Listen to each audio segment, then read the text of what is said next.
Paramashivoham. Om Nithyananda Paramashivoham. Om Nithyananda Paramashivoham. Om Nithyananda Paramashivoham.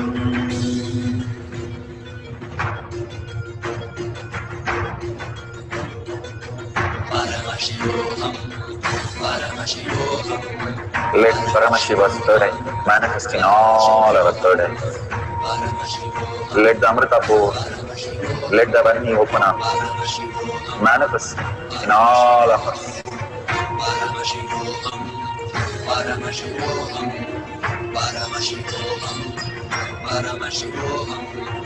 Let Paramashiva overflow, manifest the powers in all our third eyes. Om Nithyananda Paramashivoham. Om Nithyananda Paramashivoham. Om Nithyananda Paramashivoham. Beautifully, whatever you have experienced, go ahead and verify it is correctly in the same order that you have kept the cards, and authentically take a picture whatever you see, and if your partner can show and you can take a picture of that, that's beautiful, or they can send a picture, you can share it with the world at the end. Now we'll have one more cycle. Surrender completely. You are the Brahmanya Bahuputratam. You are the chosen one of the cosmos.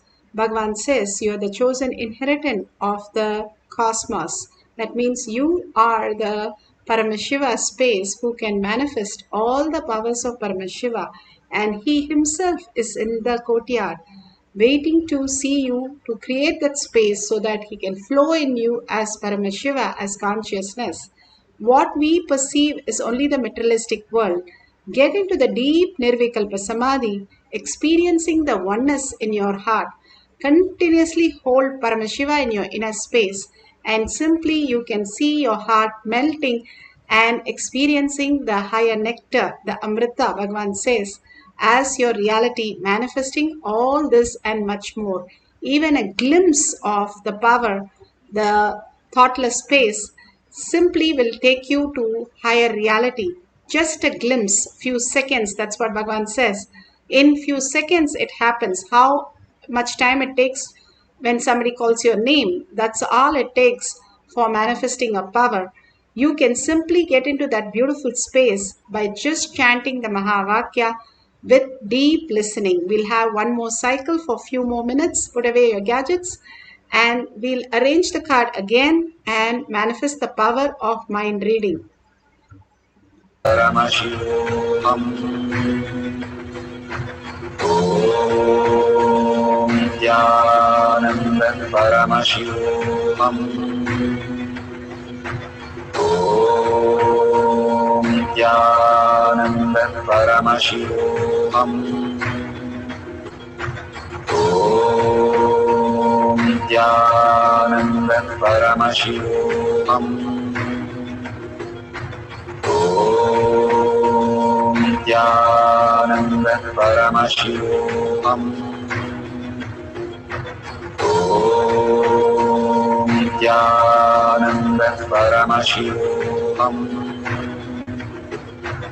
Om Nithyananda Paramashivoham. Om Nithyananda Paramashivoham. Om Nithyananda Paramashivoham.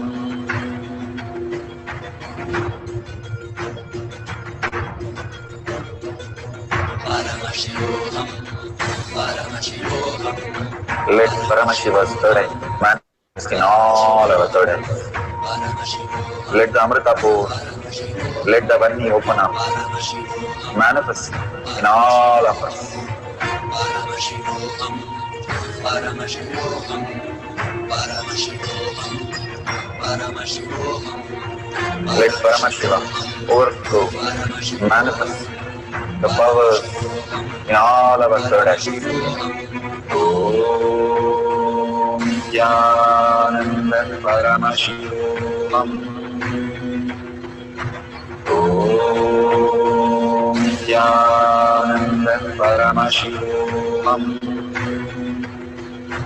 Om Nithyananda Paramashivoham. Om Nithyananda Paramashivoham. Om Nithyananda Paramashivoham. Om Nithyananda Paramashivoham. Om Nithyananda Paramashivoham. Om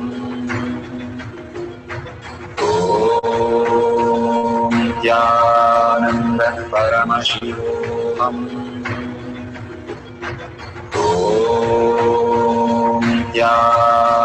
Om Nithyananda Paramashivoham. Om Nithyananda Paramashivoham. Om Nithyananda Paramashivoham. Om Nithyananda Paramashivoham. Om Nithyananda Paramashivoham. Om Nithyananda Paramashivoham. Om Nithyananda Paramashivoham. Om Nithyananda Paramashivoham. Om Nithyananda Paramashivoham.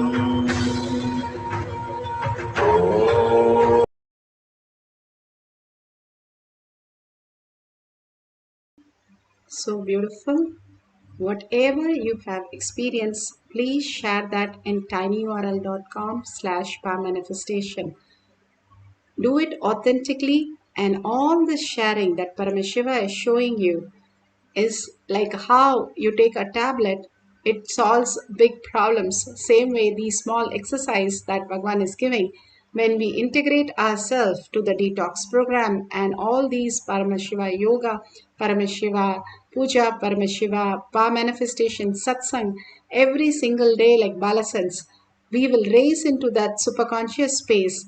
More and more we are engraved in Paramashiva space, more it becomes reality. How much we are engraved into all the sufferings and all other outer world beliefs.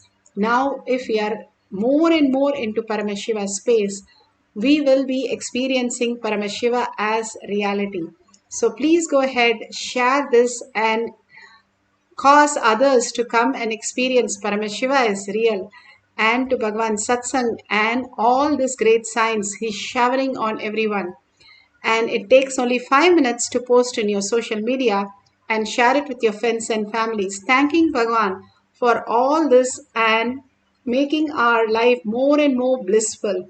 Surrender all this powerful cognition, power manifestation to Bhagavan's lotus feet.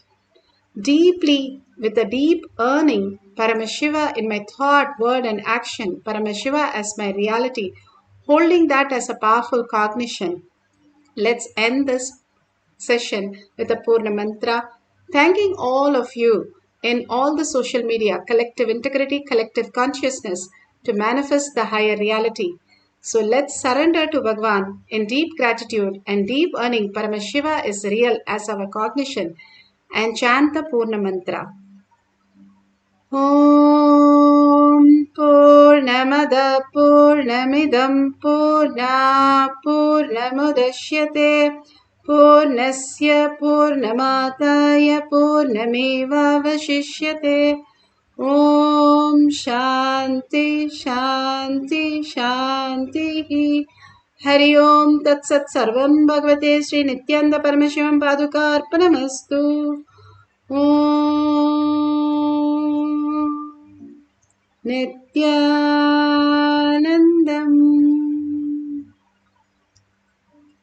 Thank you so much. See you in the next session after darshan or satsang in Kailash Courtyard manifesting pass session. Nityananda. Cultural, religious, nationality background.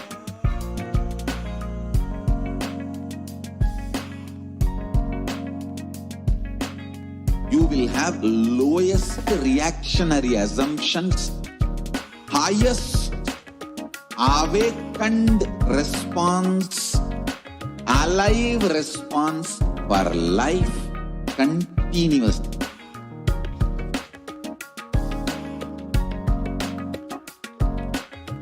KAILASA is enlightenment ecosystem, literally enlightenment itself in your own home, wherever you are. Proper customized spiritual service helping you to complete with your life negativity. Withdrawal from life, self-hatred, self-denial, self-doubt, so much of tiredness, laziness. We can support you aligning your diet, your attitude, your aptitude, your understanding about life. We can help you with everything.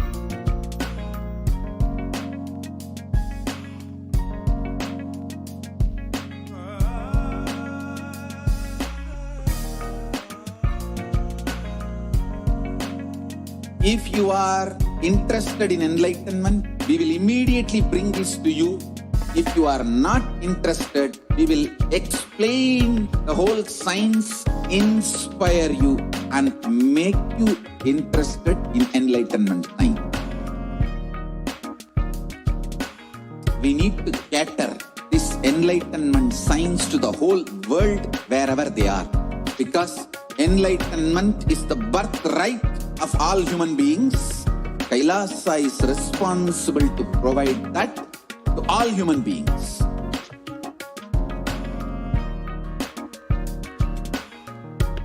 KAILASA is the totality of the knowledge I received from my gurus and practice manifested in my life, perfected by teaching millions of people from all cultures, time zones, backgrounds, genders, nationality, race, from every creed.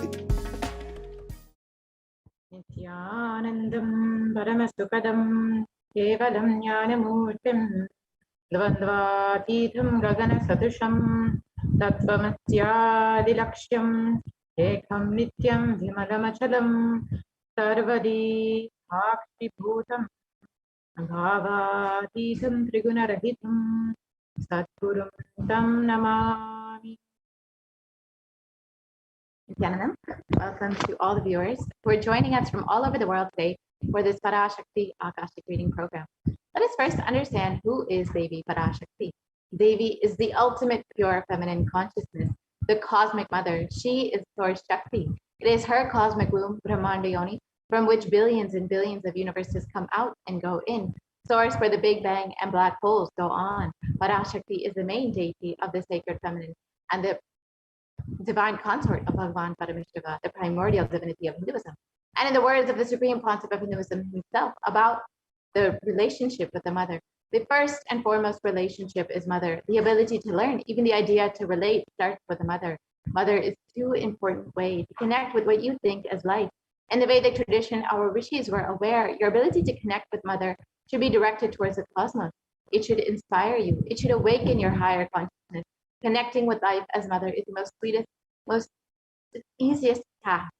And today, out of his extreme compassion and love, the Supreme Pontiff of Hinduism is manifesting Devi Parashakti herself and gracing us, answering all of our questions, attending to our prayers, giving boons, healing us, revealing our past, present, and future, delivering profound spiritual truths, and ultimately giving us the experience of Paramashivoham itself. So now, let us understand what is the Bhava Samadhi Darshan, which we will be experiencing today of Devi Parashakti, manifesting through the Supreme Pontiff of Hinduism.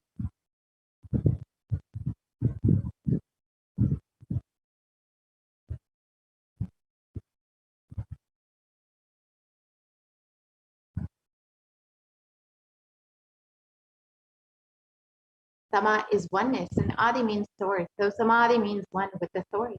And Bhava means attitude or aspect. So Bhava Samadhi means being one with the source through this aspect. And Darshan means to have a glimpse of.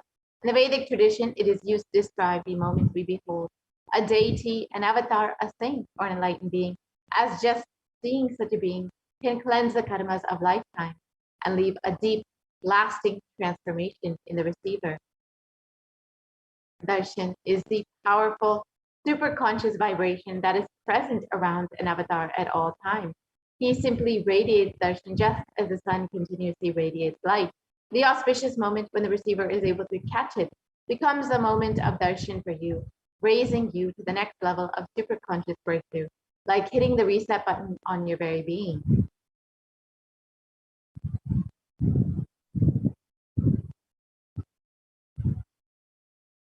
So let us understand the science behind the Bhava Samadhi Darshan. The first thing you need to know is the divine cosmic beings are real. They manifest from KAILASA, the enlightened time-space zone, through deities and incarnations.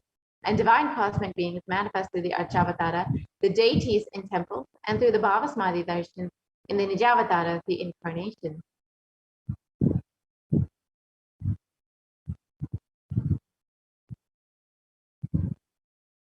The Bhava Samadhi Darshan is the science of the Nijavatara manifesting Paramashiva, the consciousness.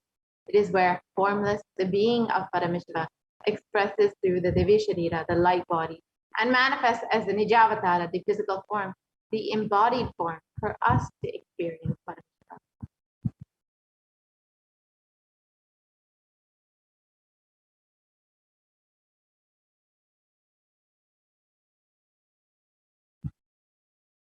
So, for example, Devi Parashakti expresses through the being of Rajarajeshwari and manifests as the Nijavatara, the physical form of Devi Meenakshi.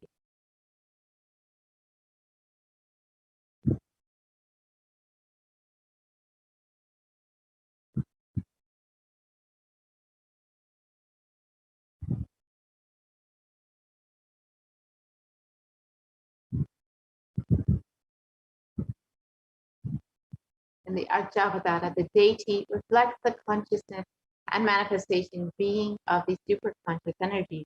But human beings are not mature enough to receive these higher level experiences from the Archavatara, the deity, directly. So the avatar, the physical embodied form, comes down to bridge this gap and creates the experience of the superconscious energy in all of us.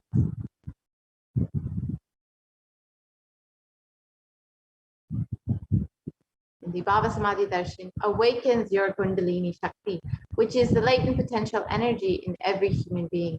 This influx of superconscious energy visibly slows down the aging process and improves immunity to disease.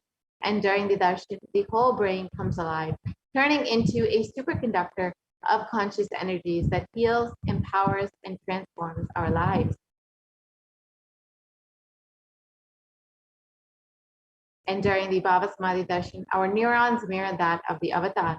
The mirror neurons activate and process all the observed movements or information of the avatar just by seeing. That is, the entire body can silently and without moving receive what is happening elsewhere through a process of direct observation, experiencing the superconscious energy radiated by the avatar.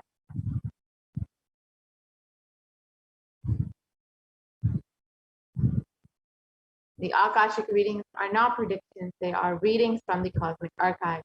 Beyond space, creation and destruction happen simultaneously. in the dimension of time, there's the past, present, and future. And because Akashic records are stored in the Akasha, the space dimension, there is no past, present, and future. That is why what you call as happened, happening, yet to happen are clearly already recorded. Now, let us understand who is the Supreme Pontiff of Hinduism, the divine cosmic being who is manifesting Devi Parashakti for each and every one of us. The Supreme Pontiff of Hinduism, Jagat Guru Mahasanidanam, His Divine Holiness, Bhagavan Nithyananda Paramashivam, is the reviver of Kailasa, a macrocosmic ancient enlightened Hindu civilizational nation. And the Supreme Pontiff of Hinduism is the 1008th incarnation of Paramashiva, recognized by his predecessors who are enlightened masters in the depth. The Supreme Pontiff of Hinduism has made the science of power manifestation, yoga, and temple-based universities as a lifestyle for humanity.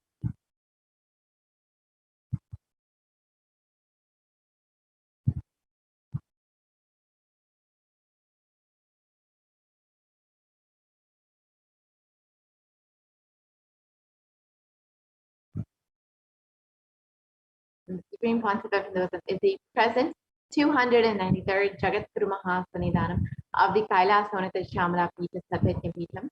And here you can see the Supreme Pontiff of Hinduism being coronated as the Jagat Guru Mahasanidanam and performing all the ritualistic rites of the successor of this ancient Hindu kingdom.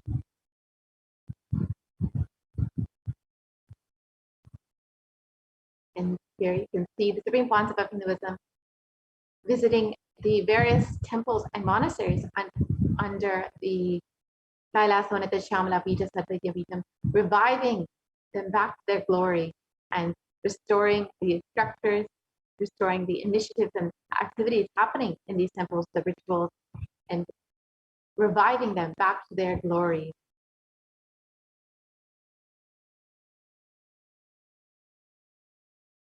And the Supreme Pontiff of Hinduism has also been declared as the successor of the Arunachala Sarvajna Pitam by his Guru Parampara at the age of 16 in 1994, the 24th of May. And here you can see in the Supreme Pontiff of Hinduism lineage, the Yogi Yoganandapuri, Isaki Swamigal, and Mataji Vivekanandapuri, who are all the gurus of the Supreme Pontiff of Hinduism and who recognized and groomed the Supreme Pontiff of Hinduism as the incarnation of Paramashiva himself. And the Supreme Pontiff of Hinduism, at the age of 21 in 1999, founded the mission, the Nithyananda Sangha, to revive Kailasa internationally.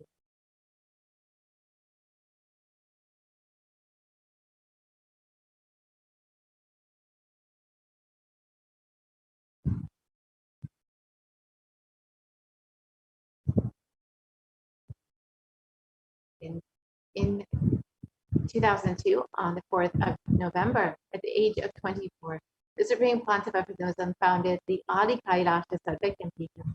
Here you can see the Supreme Pontiff of Hinduism performing the Bhumi Puja, the rituals to inaugurate the land and putting the inaugural bricks on the land in Adi Kailasa. And the Supreme Pontiff of Hinduism has also been declared as the successor of the Bhagyanagara Sripura Sarvajna Pitam at the age of 26 on the 1st of January 2004. Here you can see Supreme Pontiff of Hinduism being coronated as the successor of this traditional kingdom, Hindu kingdom.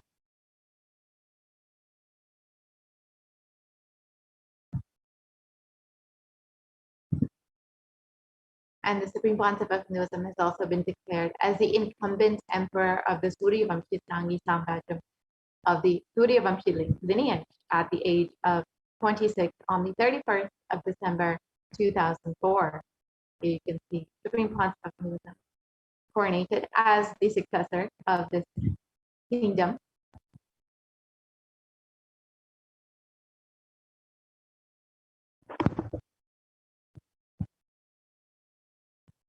And the Supreme Pontiff of Hinduism at the age of 29 became the reviver of the Adi Pallava Sarvajna Peetham in 2014. And you can see Supreme Pontiff of Hinduism performing the 2007. And here you can see the Supreme Pontiff of Hinduism performing all of the inaugural celebrations, the rituals.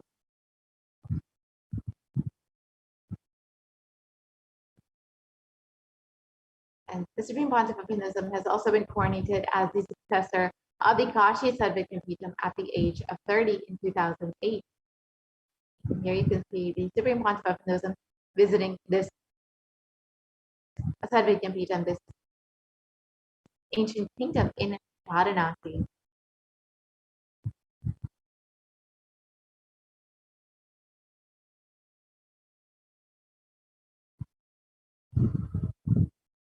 And the Supreme Pontiff of Hinduism has officially been coronated as the Mahamandaleshwar of the Mahanirvani Kada, the largest apex monastic order, and the youngest Mahamandaleshwar at the age of 35 in 2013. Here you can see the Supreme Pontiff of Hinduism being coronated by the fellow monks and sadhus of the Mahanirvani Kada.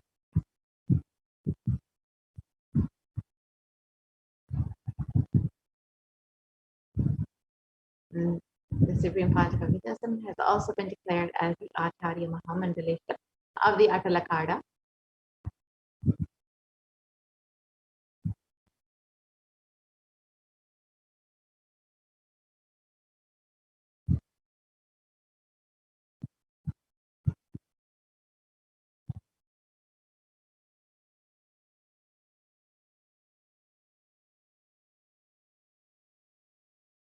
And Supreme Pontiff of Hinduism has also been coronated as the Guru Mahasannidhanam of the Tanjavur Adinam at the age of 36 in 2014. Here you can see Supreme Pontiff of Hinduism blessing the people of the Tanjavur Adinam and being coronated, welcomed into this ancient kingdom, performing the rituals and rites associated with being the Guru Mahasannidhanam of this kingdom. And in the same year, at the age of 36, the Supreme Pontiff of Hinduism was also coronated as the Guru Mahasannidhanam of the Tiruvarur Adinam, also another ancient Adinam kingdom from Tamil Nadu.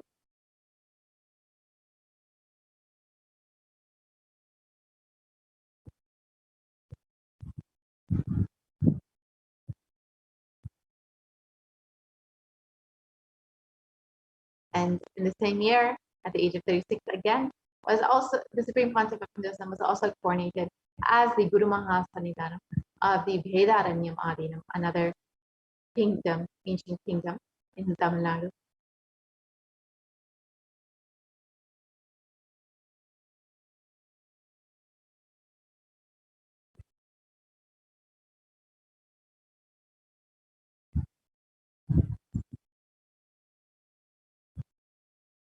And the Supreme Pontiff of Hinduism has also been coronated as the Guru Mahasannidhanam of the Dharma Mukti Svaragapura Adinam at the age of 37 in 2015. This is the kingdom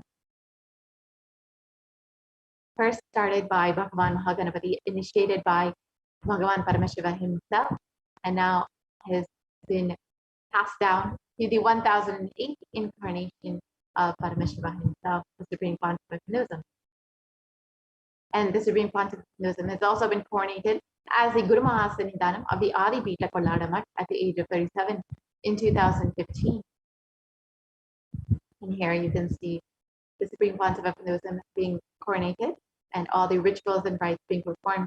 This is the oldest, most ancient mutt in Karnataka and dates back over 6,000 years.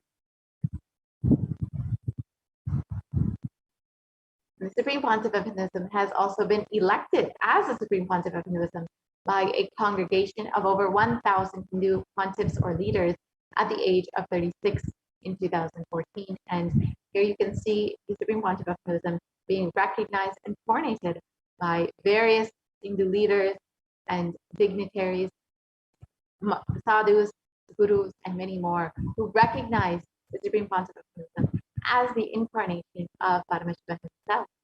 And the Supreme Pontiff of Hinduism is revered as the most prolific, most viewed, read, and watched guru in the digital world, and has over 1 billion followers in Hinduism.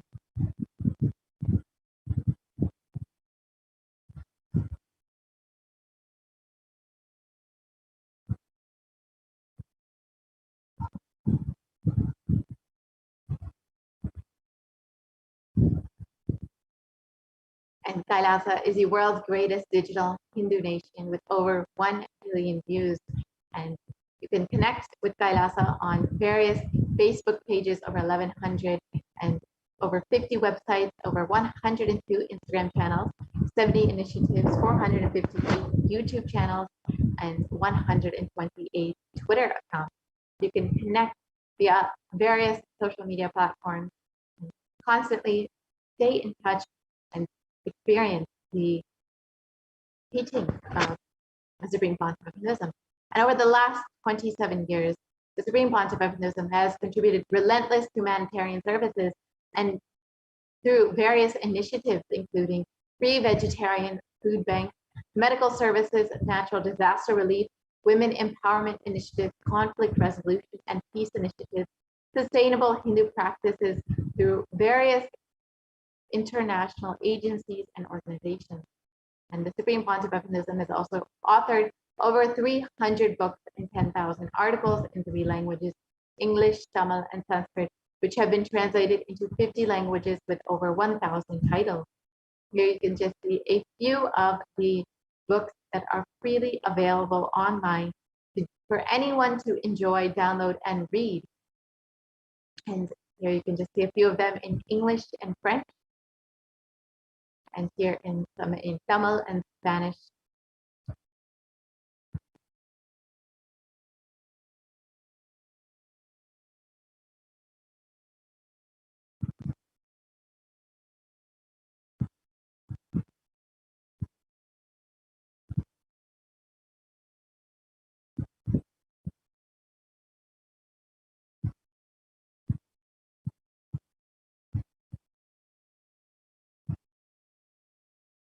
And the Supreme Pontiff of Hinduism has over 20 million copies of books and articles sold, read, and downloaded. Here you can see the release of various books by the Supreme Pontiff of Hinduism. You can see the Living Enlightenment book and many other books, which have been a huge gift and blessing to humanity that is freely available for all to enjoy.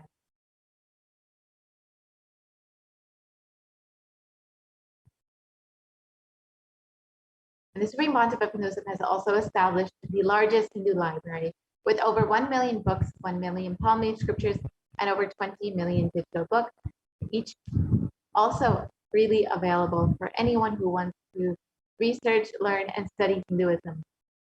And here you can see the Supreme Pontiff of Hinduism segregating, organizing these various palm leaf scriptures and many more. The Supreme Pontiff of Hinduism has over 10,000 hours of discourses delivered and over 1 billion views on social media. And all of these discourses are freely available on YouTube for anyone to watch, learn, and enjoy the teachings of the Supreme Pontiff of Hinduism directly from Hinduism itself.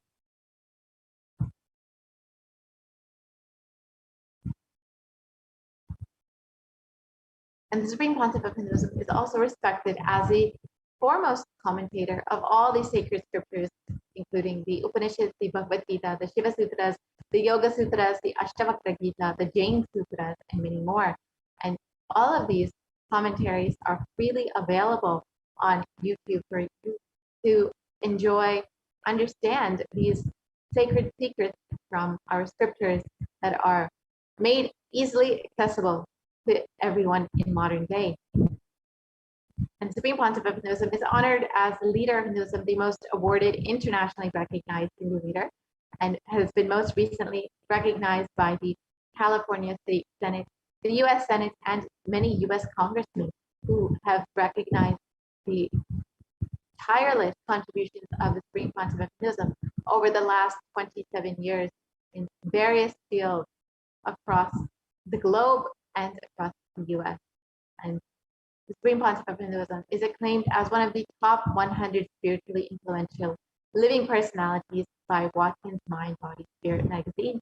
And here you can see the cover of the magazine in which the Supreme Pontiff of Hinduism was featured.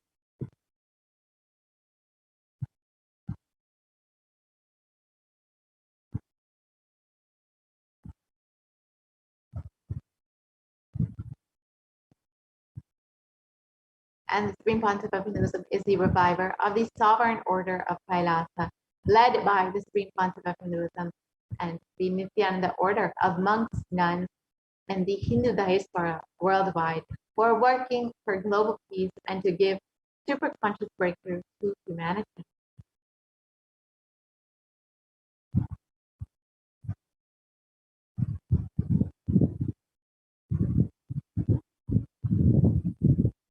And the Supreme Pontiff of Hinduism is the establisher of the largest Hindu university in the world, with satellite campuses in 150 countries and over 6,000 courses freely available for anyone who wants to learn the teachings of Hinduism.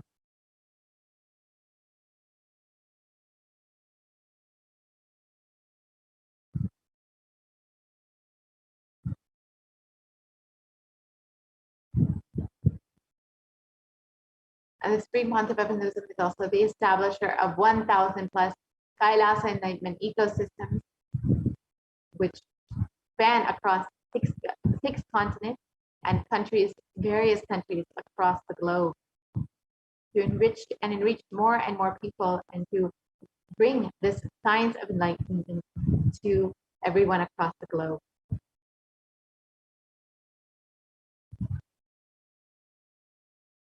The Supreme Pontiff of Hinduism is also the founder and reviver of over 100 Sadvityapitas, the traditional seats of knowledge, which share the science of living enlightenment with the world.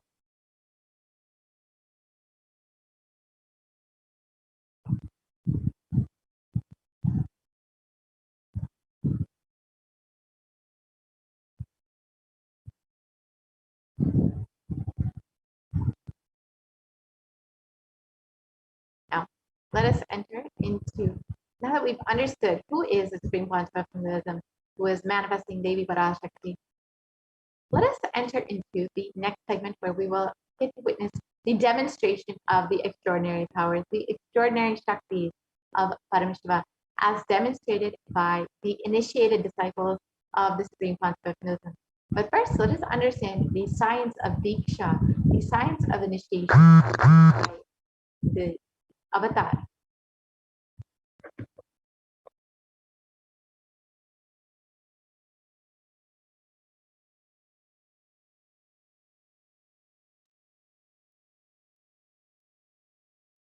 A touch. Power of initiation. Diksha is the direct transfer of spiritual energy by an enlightened being through a look, a word, a touch. Power of initiation. Diksha is the direct transfer of spiritual energy by an enlightened being through look, word, or touch. The traditional Vedic book Navaratneshwara states, Sarvasamapi dikshanam muktihi phalamakhanditam avirodhat bhavantyeva prasangyastu bhuktayah. The main benefit of all initiations is moksha, enlightenment. As a side effect, health, wealth, leadership and well-being happen.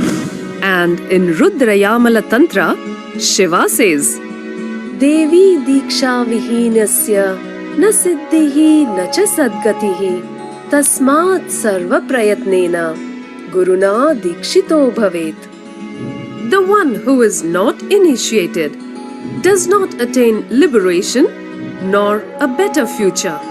So by all efforts, one should get initiated by Guru. What is the science of initiation? Neuroscience has proved that the process of initiation floods the brain with energy. This is the superconscious energy of Kundalini. our own highest inner potential energy.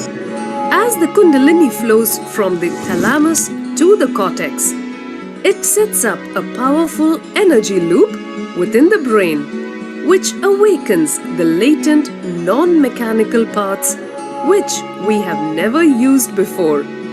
With increasing levels of coherence, the whole brain comes alive, turning into a superconductor of conscious energies that heal, empower, transform our lives, bliss and fulfillment. Initiation creates high awareness, visualization, creativity. It also slows the aging process and improves the immune system. Kundalini awakening, healing experience, levitation, teleportation, materialization.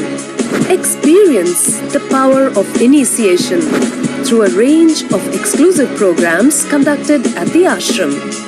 Nithyananda Dhyanapitham, Nithyananda Nagar, Biddi, Bengaluru. Contact 97422 03311 82774 90091. Visit www.nithyananda.org.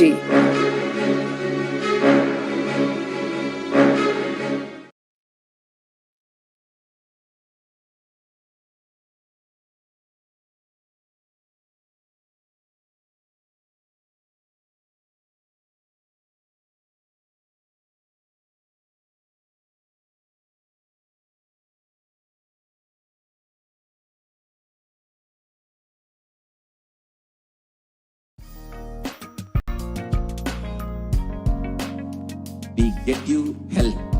We get you ability to build beautiful relationships in your life.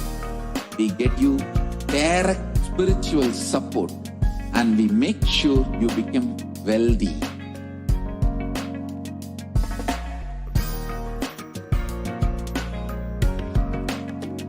We won't stop giving you just good life. We will literally not stop till you live enlightened life. Manifesting the state of Paramashiva, space of Paramashiva, powers of Paramashiva, being of Paramashiva.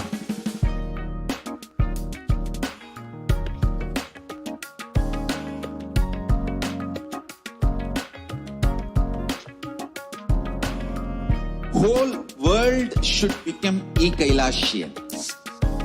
I want the whole world to know Hindus have something great to contribute to the world.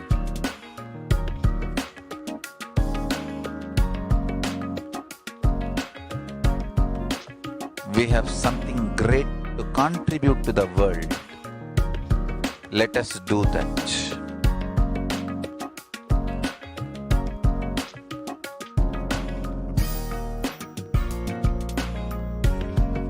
KAILASA is proper customized spiritual service helping you to identify your root patterns of suffering. We have perfected the science of helping every individual from every cultural, religious, nationality background.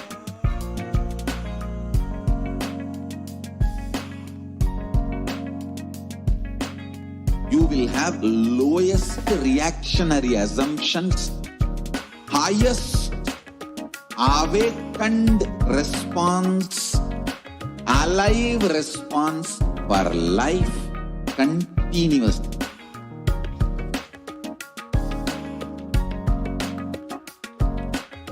KAILASA is enlightenment ecosystem, literally enlightenment itself in your own home, wherever you are. Proper customized spiritual service helping you to complete with your life negativity. Withdrawal from life, self-hatred, self-denial, self-doubt, so much of tiredness, laziness. We can support you aligning your diet, your attitude, your aptitude, your understanding about life. We can help you with everything.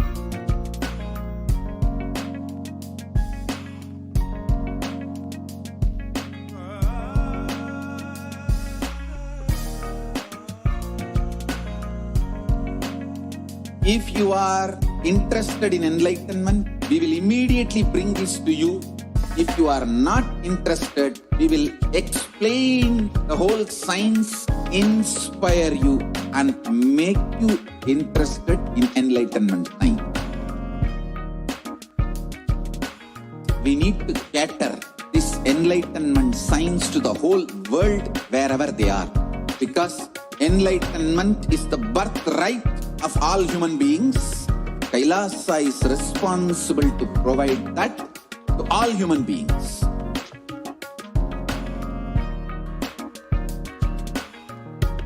KAILASA is the totality of the knowledge I received from my gurus and practice manifested in my life, perfected by teaching millions of people from all cultures, time zones, backgrounds, genders, nationality, race, from every creed.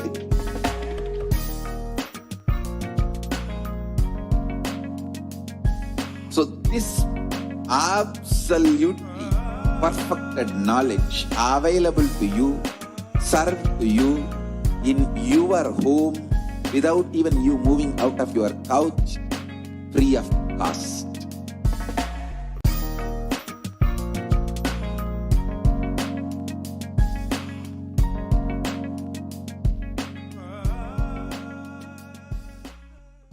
Just be alive for next 3 years. Don't die within next 3 years.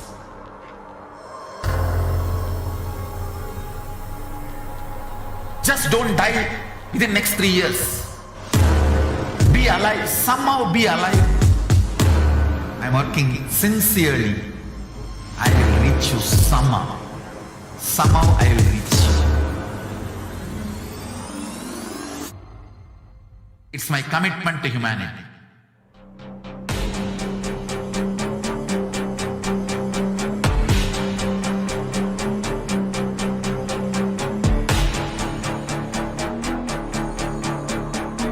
Just don't die within next 3 years.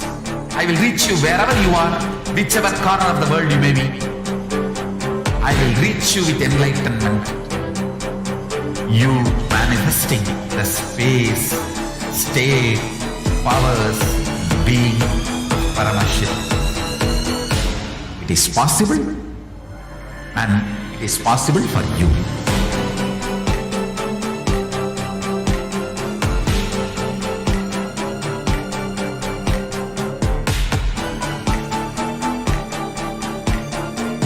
Paramashivoham will reach you with enlightenment science. I know he is going to do the job. Just be alive for next 3 years. Nothing else. What I mean by the word KAILASA, listen intensely. Enlightenment ecosystem, literally enlightenment itself in your own home, wherever you are. If you cannot come to KAILASA, it's okay. KAILASA can come to you. KAILASA coming to you is KAILASA.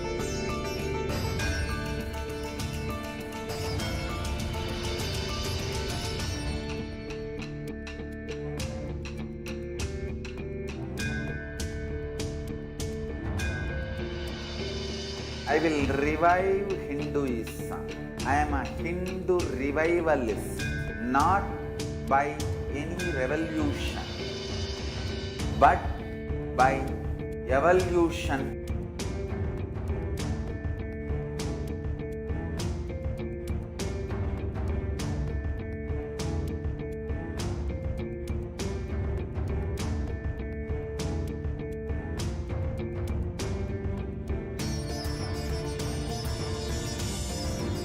and setting model communities.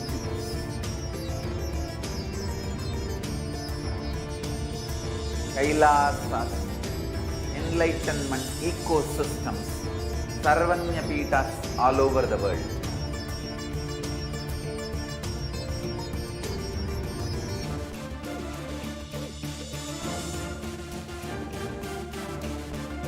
All powerful cognitions, knowledge, only when you live, power manifestation and possibilities manifestation happens. It's a fundamental truth.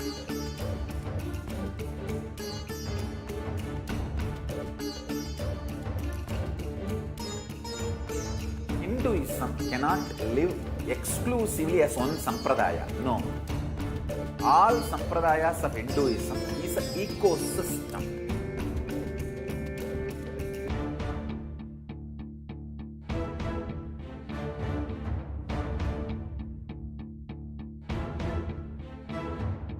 So don't keep quiet thinking that if one sampradaya is attacked, only that sampradaya is going to be affected.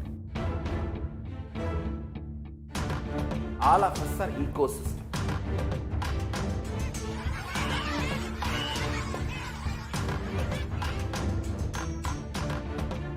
I invite all of you to get involved and enjoy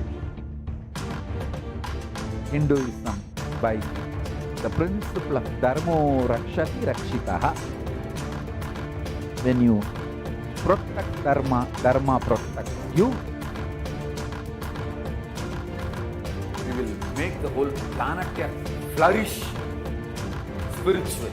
The spiritual prosperity will happen to the whole planet Earth. We all have to coexist together.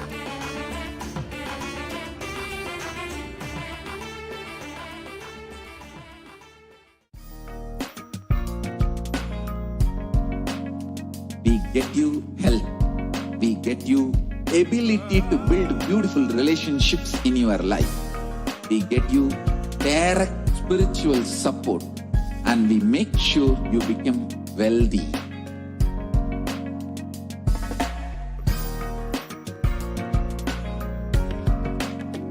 We won't stop giving you just good life. We will literally not stop till you live enlightened life. Manifesting the state of Paramashiva, space of Paramashiva, powers of Paramashiva, being of Paramashiva.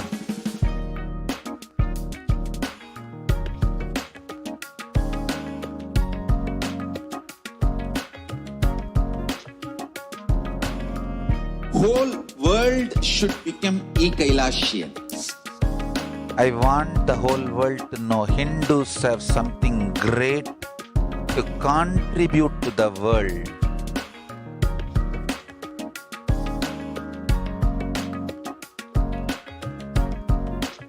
We have something great to contribute to the world. Let us do that.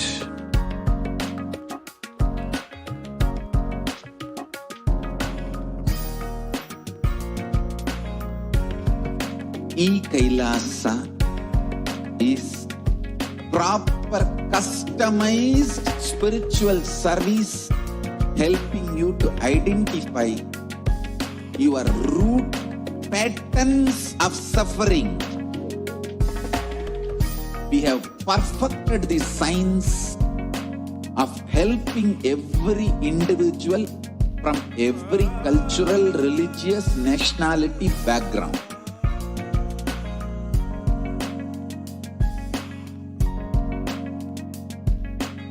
You will have lowest reactionary assumptions, highest awakened response, alive response for life continuously.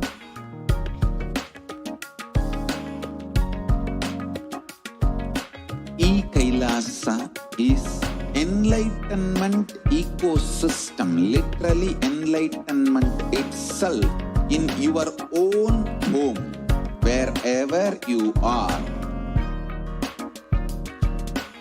Proper customized spiritual service helping you to complete with your life negativity. Withdrawal from life, self-hatred, self-denial, self-doubt, so much of tiredness, laziness. We can support you aligning your diet, your attitude, your aptitude, your understanding about life. We can help you with everything.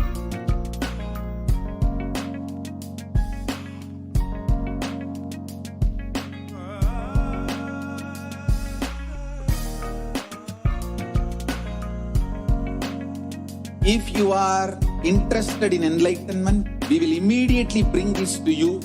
If you are not interested, we will explain the whole science, inspire you and make you interested in enlightenment science. We need to cater this enlightenment science to the whole world wherever they are, because enlightenment is the birthright of all human beings. KAILASA is responsible to provide that to all human beings.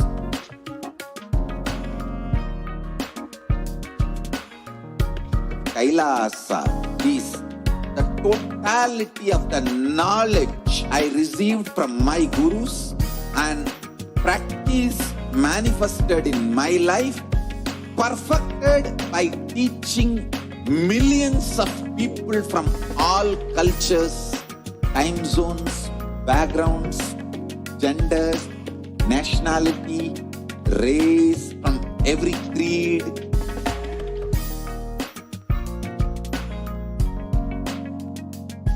So this absolutely perfected knowledge available to you, served to you in your home, without even you moving out of your couch, free of cost.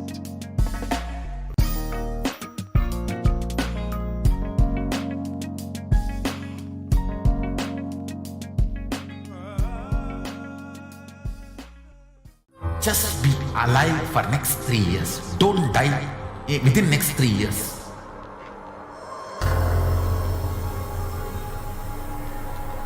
Just don't die within next 3 years. Be alive. Somehow be alive. I'm working sincerely. I will reach you somehow. Somehow I will reach you. It's my commitment to humanity.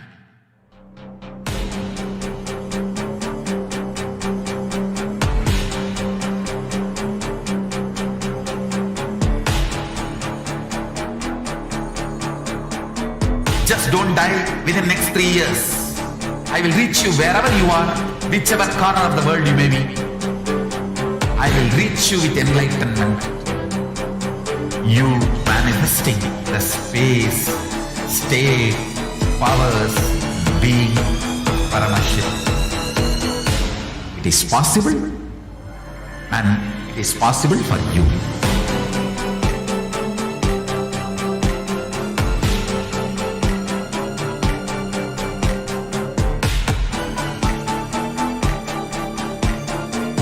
Paramashivoham will reach you with enlightenment science. I know he is going to do the job. Just be alive for next 3 years. Nothing else. What I mean by the word KAILASA, listen intensely. Enlightenment ecosystem, literally enlightenment itself, in your own home, wherever you are. If you cannot come to KAILASA, it's okay. KAILASA can come to you. KAILASA coming to you is KAILASA.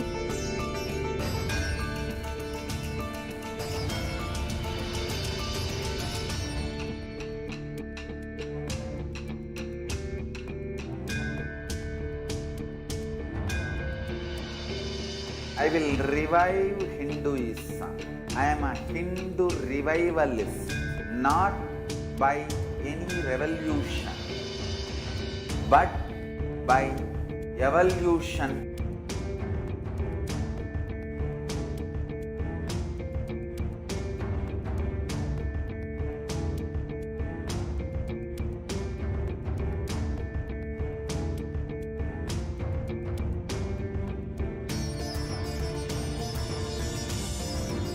And setting model community.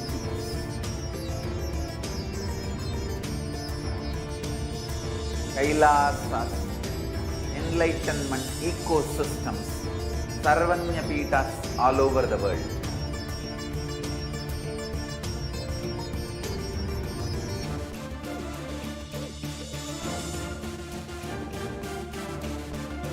All powerful cognition, knowledge, only when you live, power manifestation and possibilities manifestation happens. This is a fundamental truth.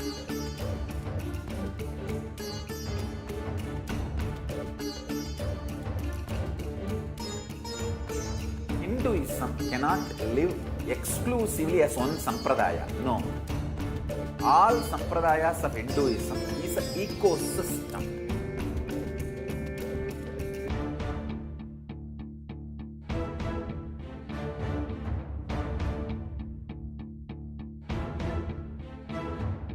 So don't keep quiet thinking that if one sampradaya is attacked, only that sampradaya is going to be affected.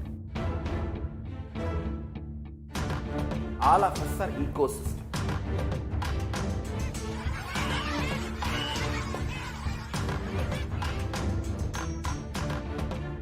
I invite all of you to get involved and enjoy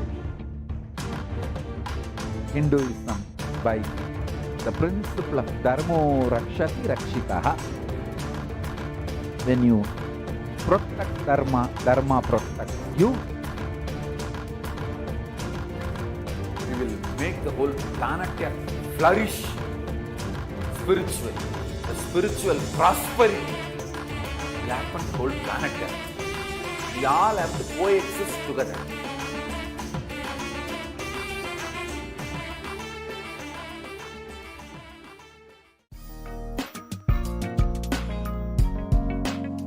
We get you health.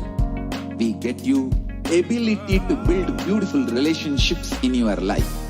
We get you direct spiritual support, and we make sure you become wealthy.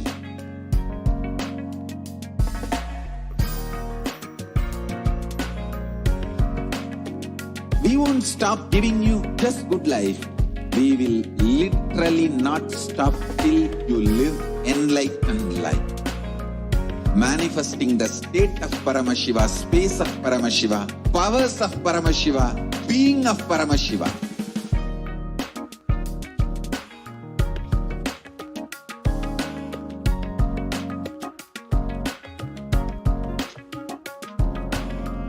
Whole world should become KAILAShians.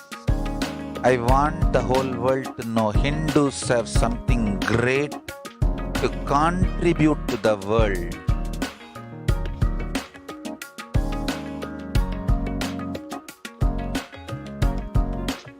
We have something great to contribute to the world. Let us do that.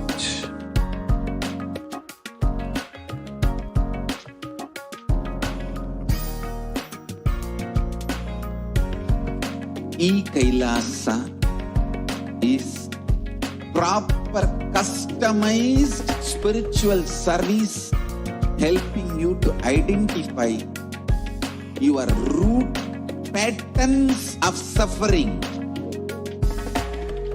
We have perfected the science of helping every individual from every cultural, religious, nationality background.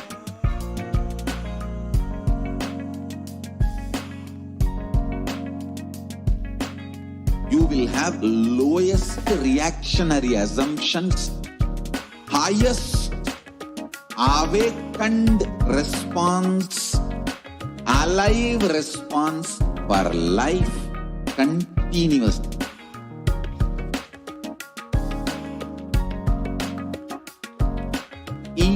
Kailasa is enlightenment ecosystem, literally enlightenment itself in your own home, wherever you are. Proper customized spiritual service helping you to complete with your life negativity.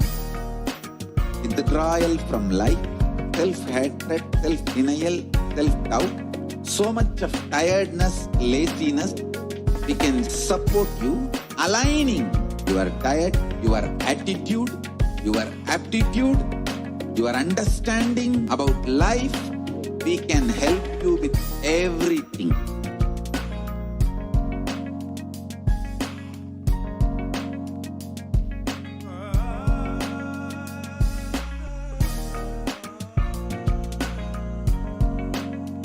If you are interested in enlightenment, we will immediately bring this to you. If you are not interested, we will explain the whole science, inspire you and make you interested in enlightenment time.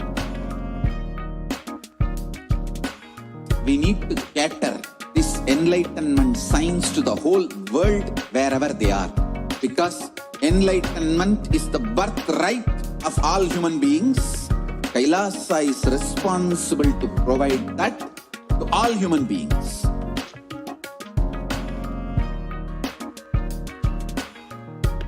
Kailasa is the totality of the knowledge I received from my gurus and practice manifested in my life, perfected by teaching millions of people from all cultures, time zones.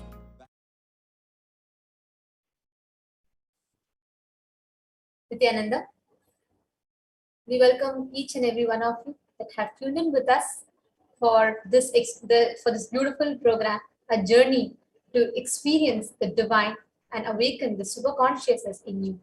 And this segment is going to be something more exciting and interesting, where you are going to see what we have heard about super consciousness, what we have heard about superhumans. You are going to be seeing that as reality in front of you, and which is simply possible for you, and you will be telling how it is possible.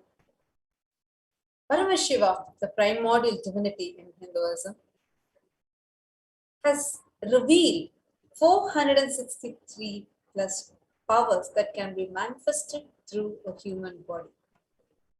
The powers are of two types, Shaktis and Siddhis. Siddhis are powers that are achieved through your penance, and when that happens, that manifests through you to when you are traveling towards enlightenment. So in the path of enlightenment, they manifest through you. These Siddhis are temporary. Whereas on the other hand, Shaktis are permanent. Shaktis manifest through ordinary human beings in an extraordinary way, and these Shaktis manifest through a person through the power of initiation. Side effect of high integrity with the Guru, high deep feeling connection with the Guru. What manifests in you are called Shaktis, and these are from the source of enlightenment. So these are in the path of enlightenment. Shaktis are from the source of enlightenment. Siddhis may divert you from enlightenment, but Shaktis are, since they are from the source of enlightenment, they always keep you in that deep oneness. Whatever we are manifesting today are Shaktis. Each of these that we are going to be sharing with you are verified by 4 aspects of evidences: the Shastra Pramana, Apta Pramana, Atma Pramana, and Pratyaksha Pramana, the Sakshi Pramana. The Shastra Pramana is a scriptural reference, the references which are cited in the ancient source scriptures of Sanatana Hindu Dharma, the Veda Agamas, which are directly delivered by Paramashivoham himself. The next is the Apta Pramanas. Aptas are the authorities of Hinduism. They are the ancient rishis, enlightened beings, incarnations, avatara purushas, who are the aptas or the authorities of Hinduism. And they have lived and showed the extraordinary possibility, the sciences and how it practically manifests in human life, which are exactly as they are described in the Vedagamas. The next is Atma Pramana.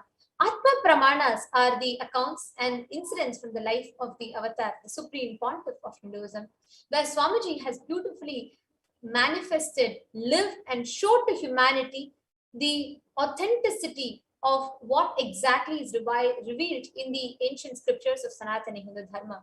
And the next is Pratyaksha Pramana, which are the evidences, the empirical evidences from the modern science, each and every truth which is revealed in the scripture being authenticated with the latest modern equipments of the modern science. And finally is a Sakshi Pramana, where all of these are given directly as an experience to us, where we experience and understand the authenticity of every truth which Swamiji is revealing and delivering to the humanity. And today we are going to be manifesting one such Shakti, the power of body scanning. And we are also now going to be sharing with you the Shastra Pramana, Apta Pramana, Atma Pramana, and we are also going to be demonstrating it as Sakshi Pramana to all of you. And the power of body scanning is where just by connecting with Swamiji and through the power of third eye, where we will be having the ability to scan any illnesses, diseases, medically diagnosed issues, and provide solutions through the awakened third eye.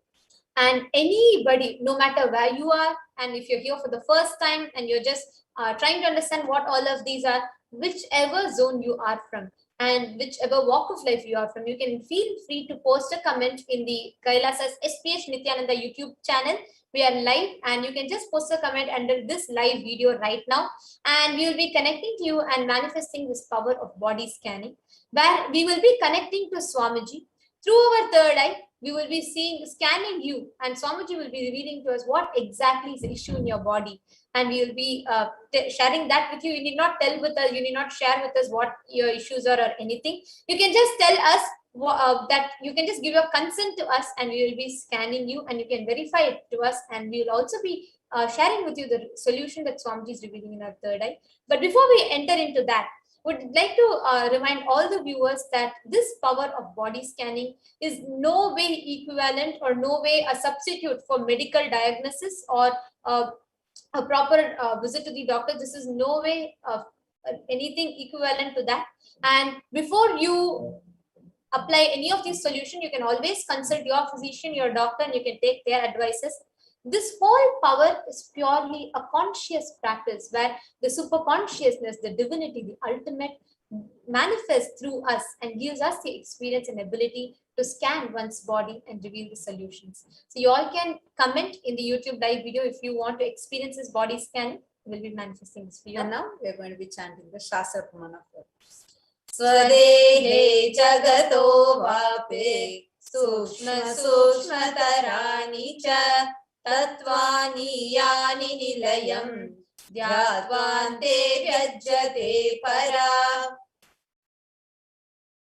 Cognize deeply that from the subtle to the subtlest constitutive principles of your whole body, Swadeha, or of the whole universe simultaneously consists of essential reality. They are being absorbed in their source cause, Paramashiva. By the experience of such restful awareness, one becomes complete from all thoughts, and the ultimate universal divine power, Para Devi, Adi Shakti, is revealed in the supreme power manifestation happens. The next is Apta Pramana, and reference from the life of an enlightened being or an avatara Purusha. This incident is from the life of one of the 18 Siddhas and one of the prominent disciples of Agastya. One day, a man who was suffering from a severe head infection, and a headache, comes to Agastya Maharishi, and Agastya uses the power of body scanning and identifies the root cause of the headache. He reveals that there's a small therai, which is a type of a frog, sitting in the person's brain. Agastya immediately instructs one of his disciples to perform an open head surgery and remove the frog. Immediately, the disciple performs his surgery and precisely removes the frog from the person's brain and completely cures that person of that head infection, thus gaining the name Thereya. This was the advanced science, the advanced way of how we were existing and manifesting these Shaktis for the day-to-day uses in our life. Now, what we know as an ancient science, Swamiji has not just shared that science with her, but he has lived and shown that as an example to us. One such incident was what happened when there was a multiple compound hand fracture, and Swamiji was literally forced to go to a surgery. He had to go because the fracture was so severe, and he had to go to medical checkups related to that.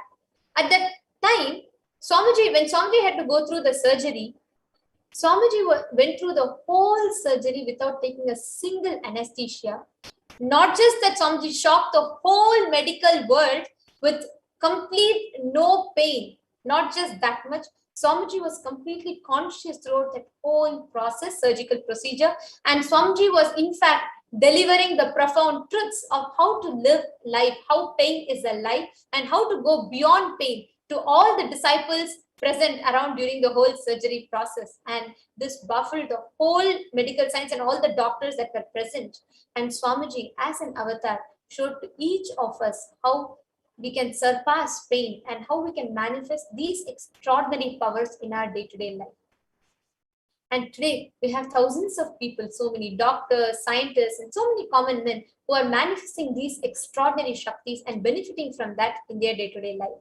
Now, we all will be seeing a practical demonstration of this Shakti right now. And whoever wants to experience this Shakti for yourself firsthand, you all can leave a comment in the YouTube live video and we'll be manifesting this power with each of you. Now, due to the constraint of time, we will be manifesting just for a few of you, but in this time, every day, you will be able to see and experience such extraordinary powers being manifested. Shaktis and benefiting from that.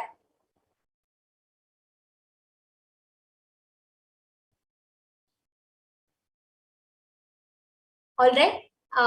Rajwinder Kauraya, if you would like to have another body scan, you can post that in the comment section.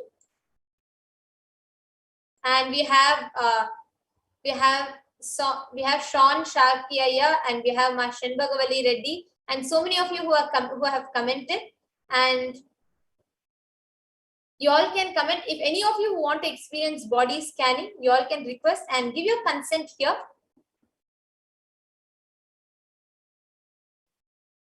So, Rajwinder Kauraya, so in case you want another body scan, please go ahead and leave the comment here. So we can surely see through a third eye and explain it in detail on what is being revealed. Okay, sure. So this is Manitya Tattvapriyananda and I'm going to be doing the body scan for you. Om Nithyananda Paramashivoham. Om Nithyananda Paramashivoham.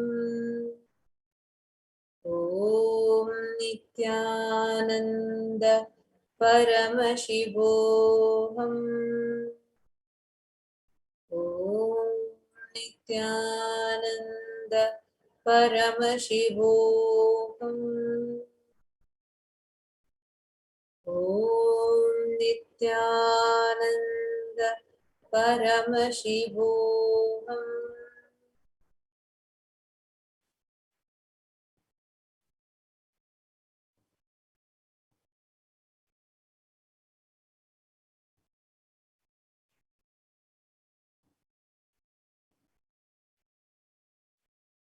Rajwinder Kauraya. So this is what was revealed in my third eye.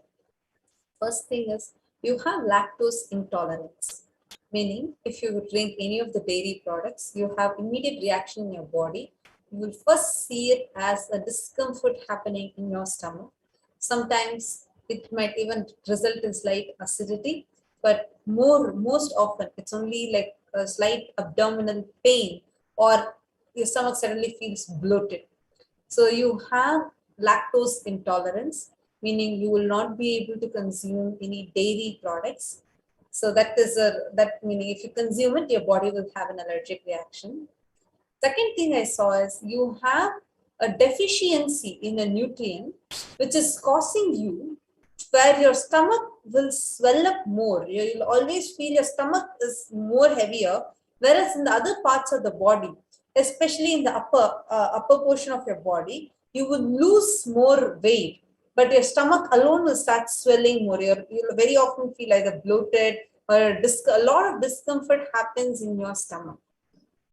And this is directly, Aya, you can actually listen and you do not need to tell any symptom right now. After I finish, then you can acknowledge it in the chat.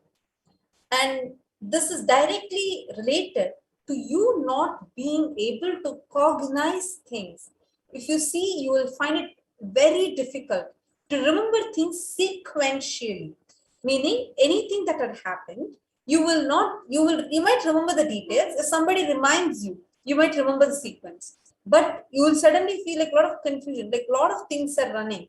You will remember the thing, but it will not be in an organized way. It will also reflect in your life in multiple aspects. You will see that you will find it like resistance to be in an organized way, but you will see everything that you take up, whatever you want to do, it will suddenly just feel like scattered.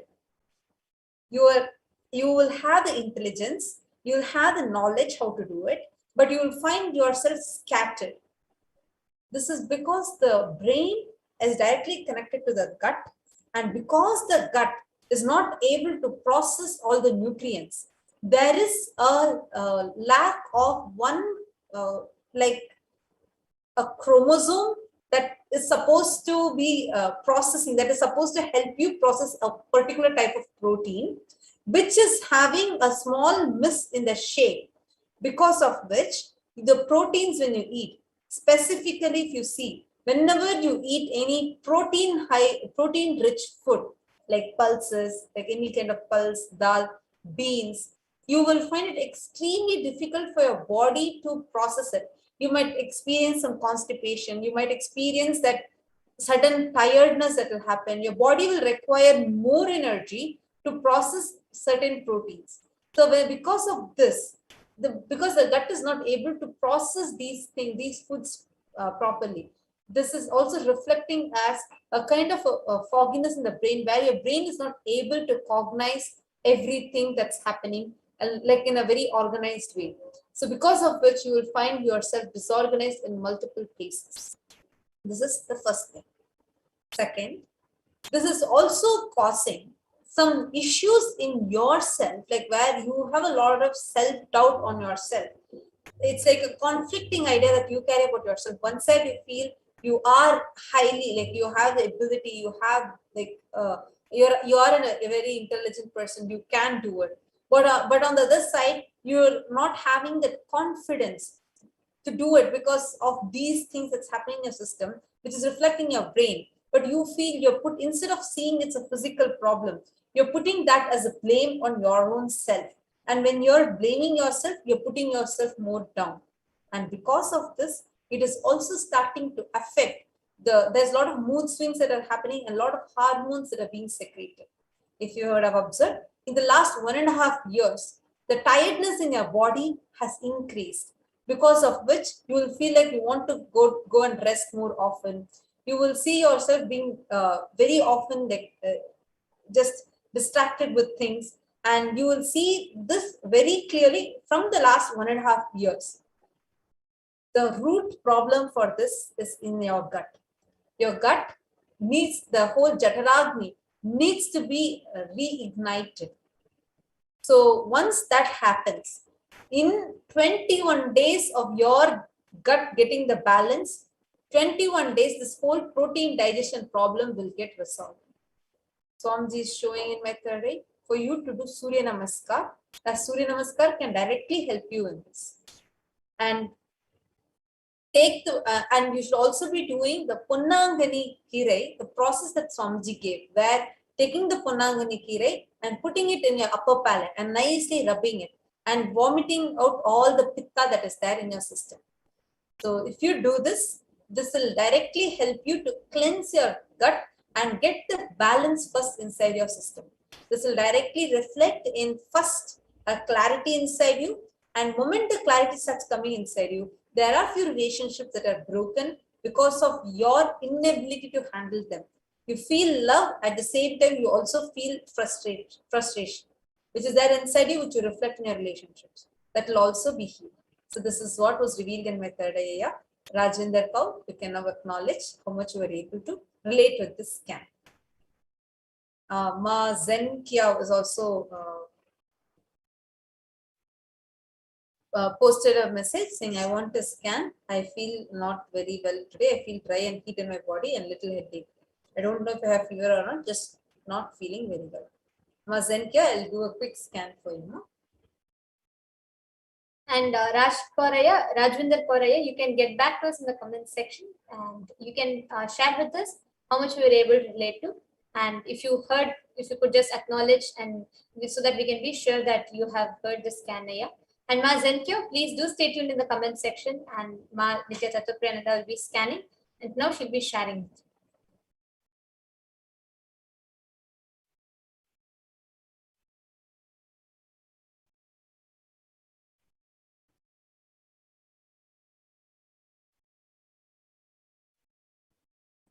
Ma Zenkyo, there is a lot of dehydration that's in your body, and there is nothing I'm seeing as anything to be worried about, but the dehydration that is happening is what is causing this. And the allergy, you're also experiencing a kind of allergic reaction that's happening. It is just a common flu that's happening. There's nothing to be worried about, and you need to eat a lot of hydrating foods like cucumber, watermelon, and you need to avoid. There is a drink that you're drinking. I don't see alcohol, but like looks like maybe coffee or something. There's a drink that you're drinking which is causing you to even dehydrate more, as well as the whole thing about so there's a drink that you're drinking, and as well as the whole season that's happened that's around you, that is also affecting your system. But there's nothing to be worried about. You have to drink a lot more water, and warm water with cumin. You have to boil cumin in that, and you have to drink. If you do that and drink that more, and as well as take cucumber and ginger and cut that into pieces, put it in water, just like plain water, soak it and filter and drink that water. These are the two things that was shown in my third eye. And once you do that, your whole system will flush out all the toxins, and you'll be rehydrated. Okay, and Rajvinder Kauraya has replied, thank you, dear sister. I was able to relate to the fact that I'm not able to process dairy products. Thank you, Rajvinder Kauraya. And you can also acknowledge if the other parts also you were able to relate or you were not able to relate, please kindly acknowledge it. So even if you have some doubts, something to clarify, you can scan and clarify it. It's already time now. So we're going to be concluding this segment. And thank you all so much for joining us. And right after this, after a short break, we are going to be continuing with the further segments. Thank you, Nithyanandam. We get you health. We get you ability to build beautiful relationships in your life. We get you direct spiritual support, and we make sure you become wealthy.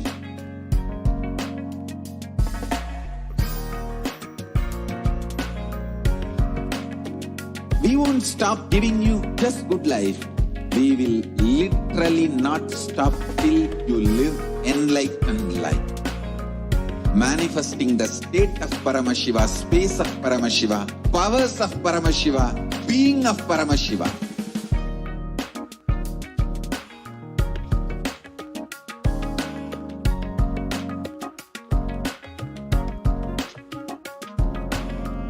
Whole world should become KAILASians. I want the whole world to know Hindus have something great to contribute to the world.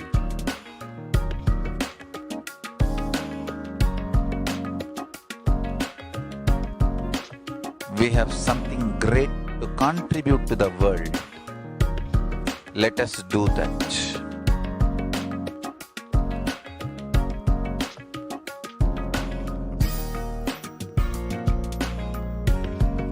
KAILASA is proper customized spiritual service helping you to identify your root patterns of suffering.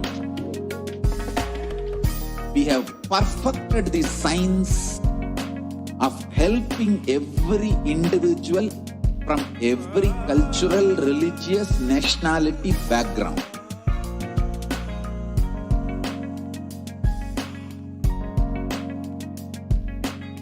You will have lowest reactionary assumptions, highest awakened response, alive response for life continuously.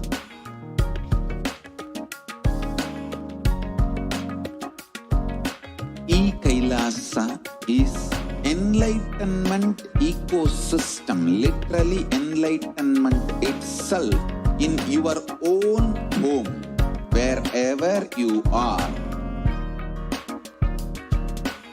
Proper customized spiritual service helping you to complete with your life negativity, withdrawal from life, self-hatred, self-denial, self-doubt, so much of tiredness, laziness. We can support you, aligning your diet, your attitude, your aptitude, your understanding about life. We can help you with everything.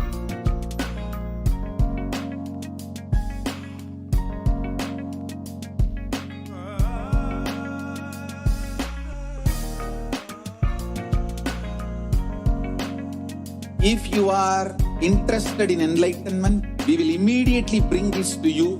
If you are not interested, we will explain the whole science, inspire you and make you interested in enlightenment science. We need to cater this enlightenment science to the whole world wherever they are, because enlightenment is the birthright of all human beings. KAILASA is responsible to provide that to all human beings.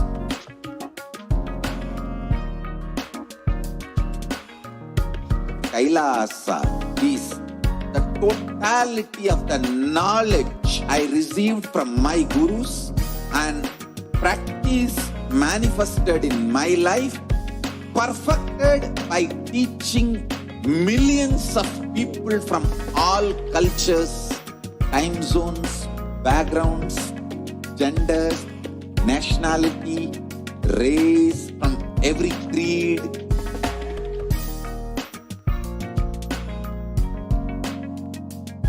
So this absolutely perfected knowledge available to you, served to you in your home without even you moving out of your couch, free of cost.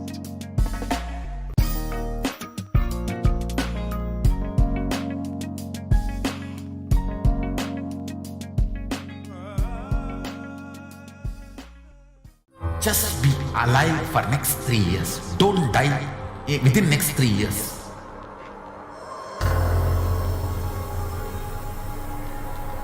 Just don't die within next 3 years. Be alive. Somehow be alive. I'm working sincerely. I will reach you somehow. Somehow I will reach you. It's my commitment to humanity.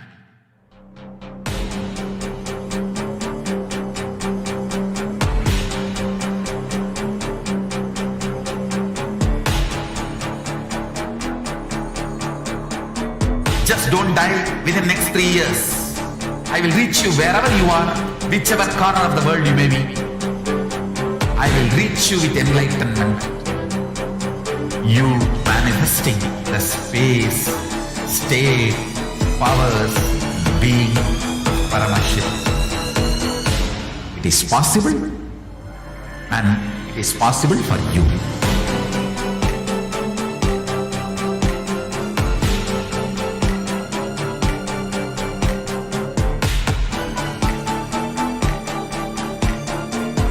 Paramashiva will reach you with enlightenment science. I know he is going to do the job.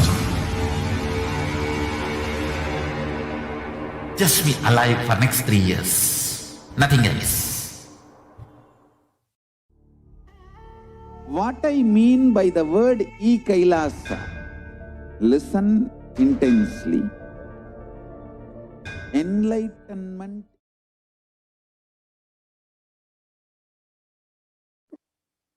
Welcome back, dear viewers. So now let us enter into this next segment where we will understand who is Devi Parashakti, the divine cosmic mother.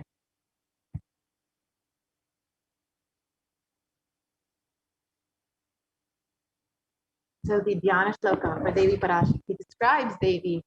The divine mother is to be meditated upon as shining in a vermilion red body, with the triple eyes sporting a crown of rubies, studded with the crescent moon, a face all smiles, a splendid bust, one hand holding a jewel cup brimming with mead, and the other twirling a red lotus. And this is from the Lalita Sahasranama Dhyana Shloka. And it continues on. I meditate on the great empress. She is red in color, and her eyes are full of compassion and holds the noose, the goad, the bow, and the flowery arrow in her hands. She is surrounded on all sides by powers such as Anima, and she is the self within me.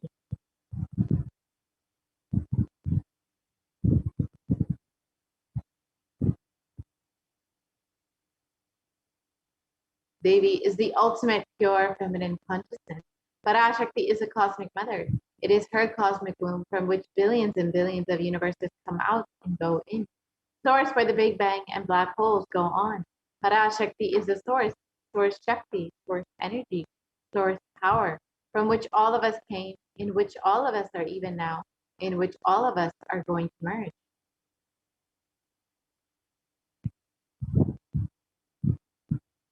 Out of her extreme love and compassion, Parashakti herself is manifesting through the embodied form as the Nijavatara of the Supreme Quantum of Hinduism, gracing us, answering all of our questions, attending to our prayers, giving boons, healing us, revealing our past, present, and future, delivering profound spiritual truths, and ultimately giving us the experience of Paramashivoham itself.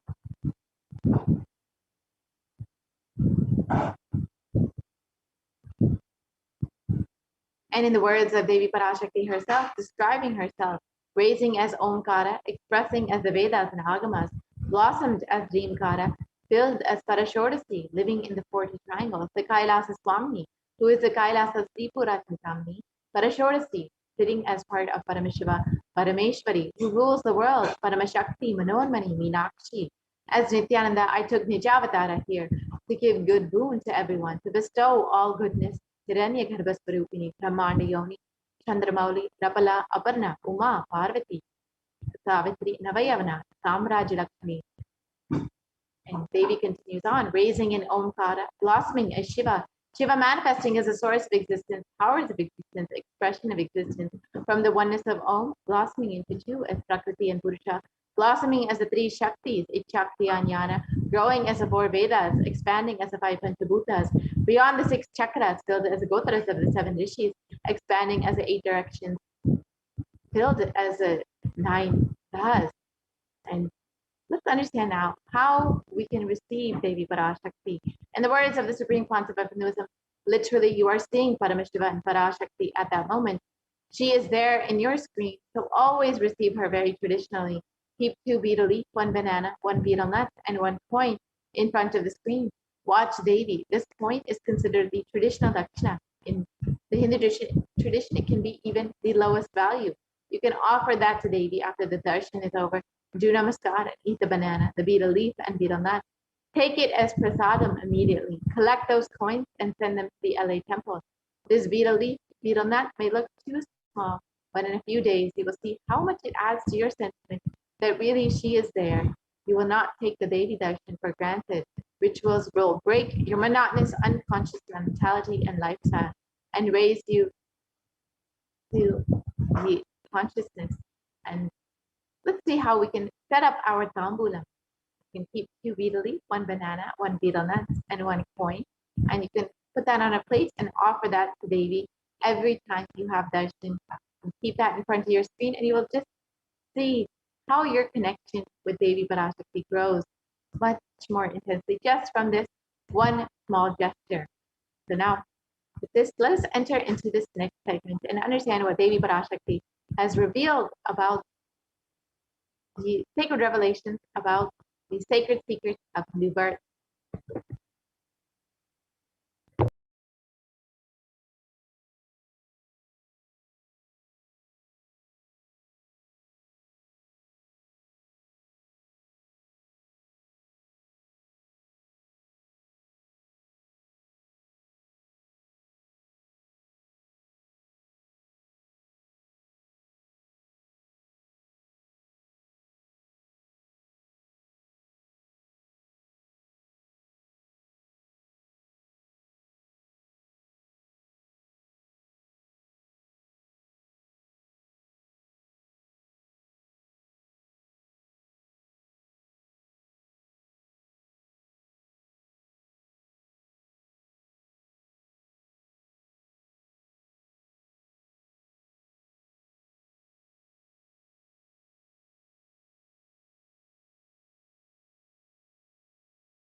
We get you health.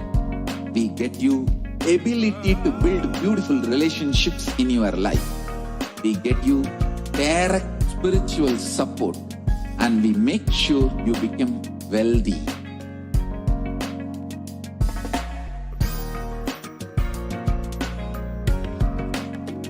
We won't stop giving you just good life.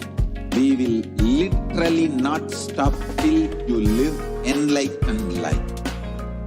Manifesting the state of Paramashiva, space of Paramashiva, powers of Paramashiva, being of Paramashiva.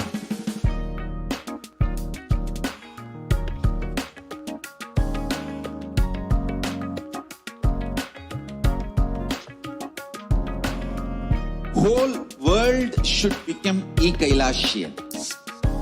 I want the whole world to know Hindus have something great to contribute to the world.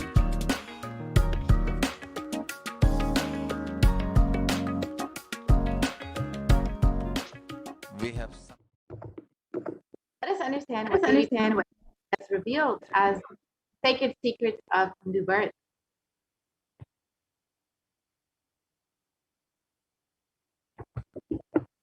நன்றாய் கேட்டுக்கொள். உன் கேள்விக்கு உன்மூலமாய் உலகெங்கும் இருக்கும் இந்துக்கள் எல்லோர்க்கும் அளிக்கின்றேன் உத்திரம். கேட்டு வாழ்ந்தால் உங்கள் வாழ்க்கை பத்திரம். நன்றாய் கேளுங்கள். பிறப்பின் ரகசியத்தை பிறப்பிலா பெருமை உடைய பரமேஸ்வரி சொல்லுகின்றேன் கேளுங்கள். அண்டஜம், யோனிஜம், ஜலஜம், பீஜம் எனும் 4 விதமான பிறவிகளில் 84,000 யோனிகளில் பிறக்கும் பிறப்புகளிலேயே பெருமை வாய்ந்ததும் உத்தமமானதும் மனித பிறவி.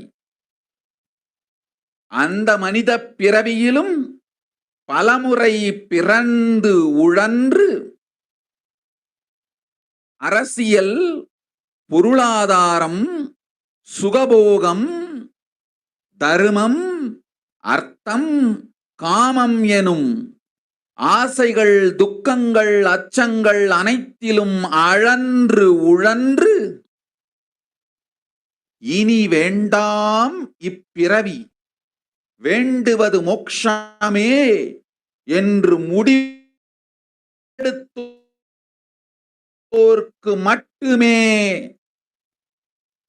ஹிந்து மத யோனிஜம்,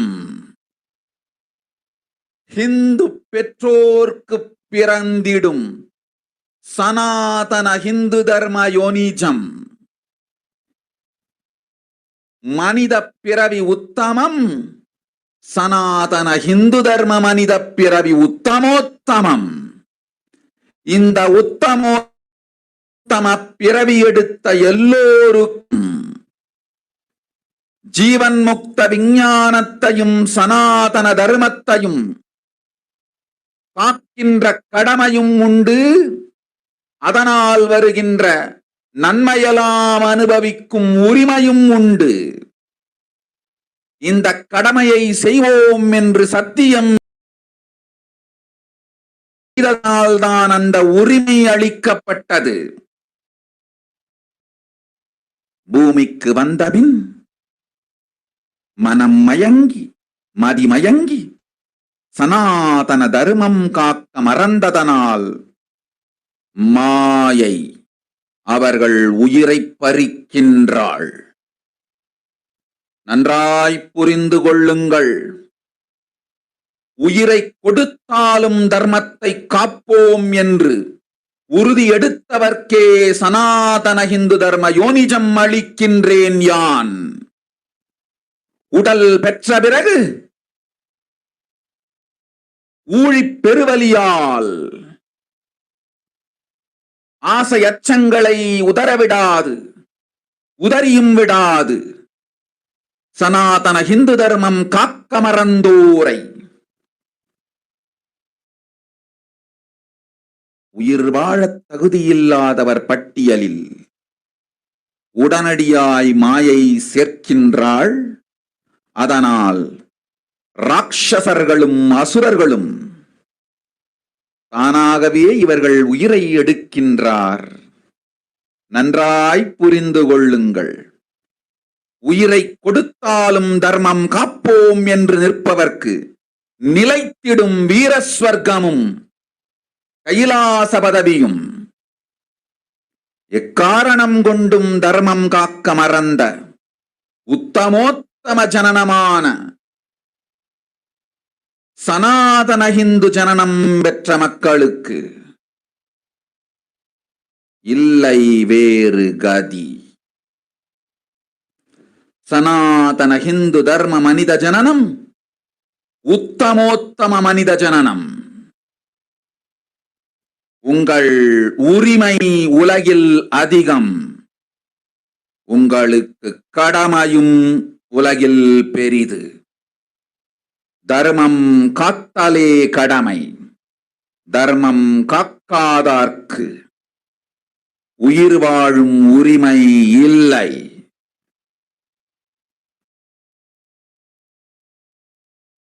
நன்றாய் புரிந்து கொள்ளுங்கள்.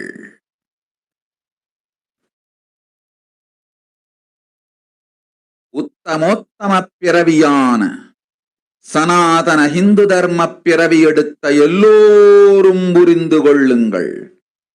உங்கள் வாழ்வின் முதற்கடமை தர்மம் காத்தல். தர்மம் காக்க தர்மம் உங்களை காக்கும். சனாதன ஹிந்து தர்மம் காக்க மறந்திட்டால் வாழும் உரிமையை நீங்கள் இழந்து விடுகின்றீர்கள். அதற்கு மேல் வாழ்ந்தென்ன அழிந்தென்ன? பூமிக்கு பாரம் குறையட்டும் என்று அசுரர்களும் ராட்சதர்களும் உங்களை உண்டு தீர்க்கின்றார்கள். அதையும் மாயை கண்டு சும்மாவிருப்பாள். பிரபஞ்ச ரகசியத்தை, பிறவியின் ரகசியத்தை உலகிற்கெல்லாம் உத்தரமாய்ச் சொல்லிவிட்டேன். புரிந்து வாழ்வில் நடந்து உயிரை பத்திரமாய் பார்த்துக் கொள்ளுங்கள். அன்னை சொல்லும் அருள் சத்தியம் இது. ஓம் ஓம் ஓம்.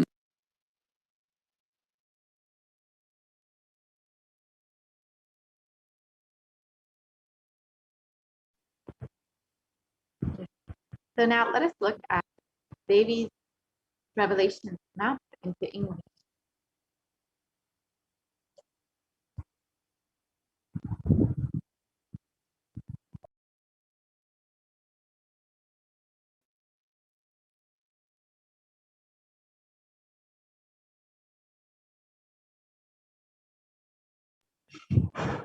Listen, Andajam, Yonijam, Jalajam, Bijam, like this in 4 types of birth in 84 lakh yoni. The most greatest birth of them all is the human birth.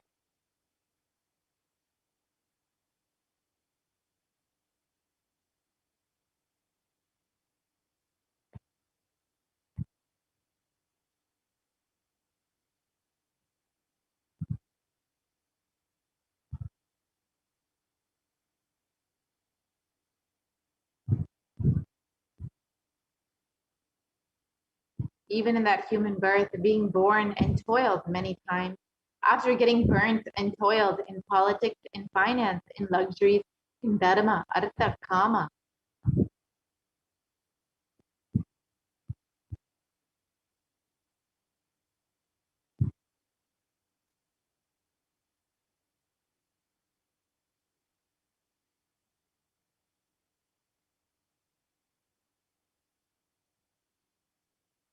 And those who decide of not wanting this birth, wanting only moksha, only those will have Hindu Dharma Yonijam, the Sanatana Hindu Dharma Yonijam of being born to Hindu parents.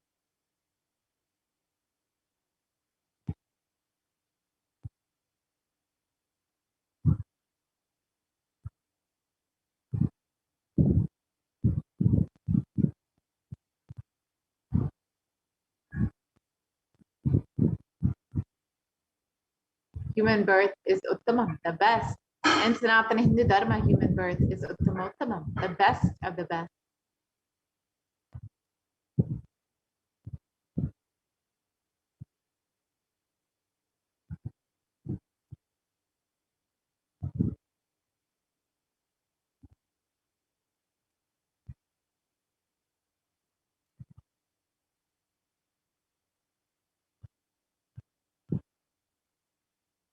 Everyone who took this Uttamottama birth has the responsibility of protecting the science of living enlightenment and Sanatana Dharma.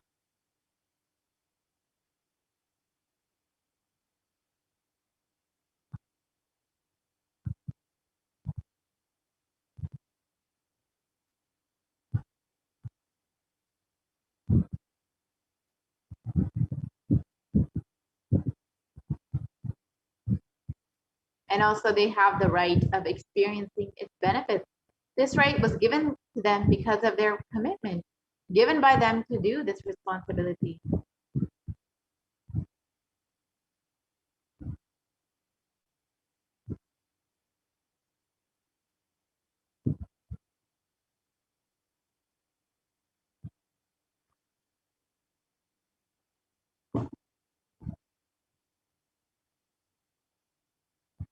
After coming to Bhuloka, by getting mentally deluded and forgetting the dharma of protecting Sanatana Dharma, Maya, she is taking away all their souls.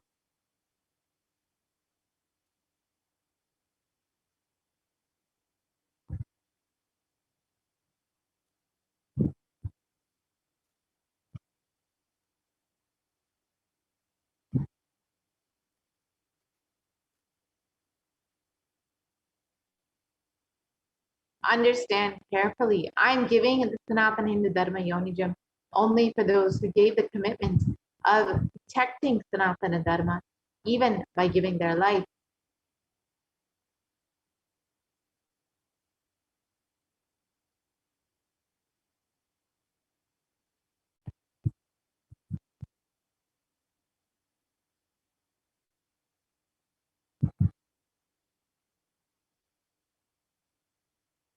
After getting the body because of painful deluge, not dropping fear and greed for those who forgot to protect Sanatana Hindu Dharma. Maya, she will immediately add them all to the list of those who are not worthy of living.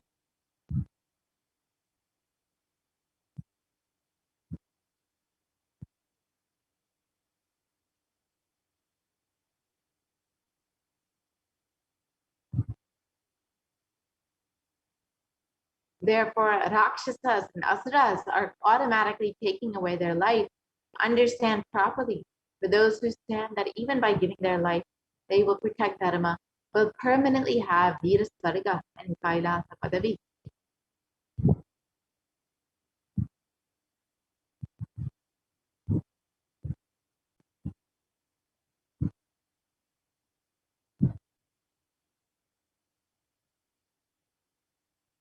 For any reason, people who forgot to protect Dharma, having the Uttamottama birth of Sanatana Hindu birth, there is no other way for them.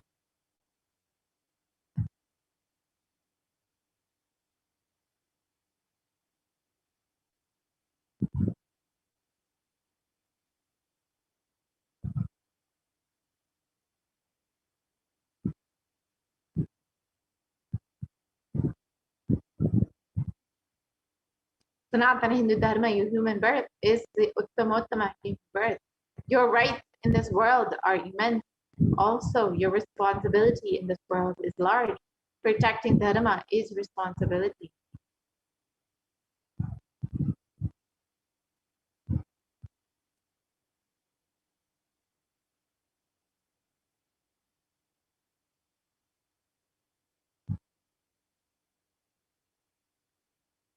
Those who do not protect Dharma, they do not have the right to live. Understand properly. All those who took the Uttamottama birth, which is Sanatana Hindu birth, all of you understand.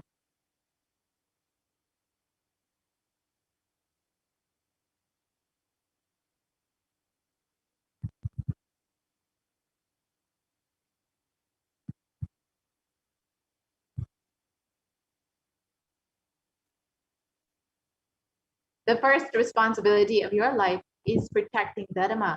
If you protect Dharma, Dharma will protect you. If you forget to protect Sanatana Hindu Dharma, you lose the right of living.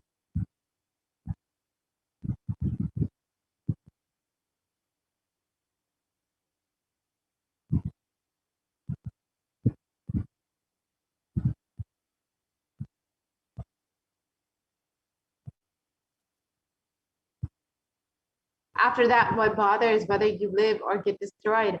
Asuras and Rakshasas will eat you, so that the burden on earth is reduced. Seeing that Maya, she will keep quiet.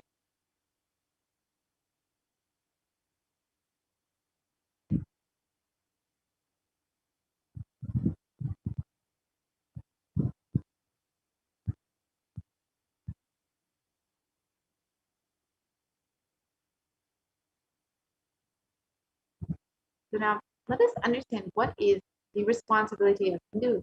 The Devi Parashakti is just revealed. How can we protect Sanatana Hindu Dharma? Why should we be protecting Sanatana Hindu Dharma? In this segment, we will be understanding all of that and learning more about the responsibility of Hindus.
sorry for the technical glitch. So we'll be right back with those slides. We'll be understanding what is the responsibility of Hindus. As Devi Parashakti has revealed, we have been given this Uttamottama birth of Sanatana Hindu birth because we have taken the commitment to protect Sanatana Hindu Dharma and the science of living enlightenment. So let us now, in this segment, understand what is the responsibility of Hindus as revealed by Devi Parashakti.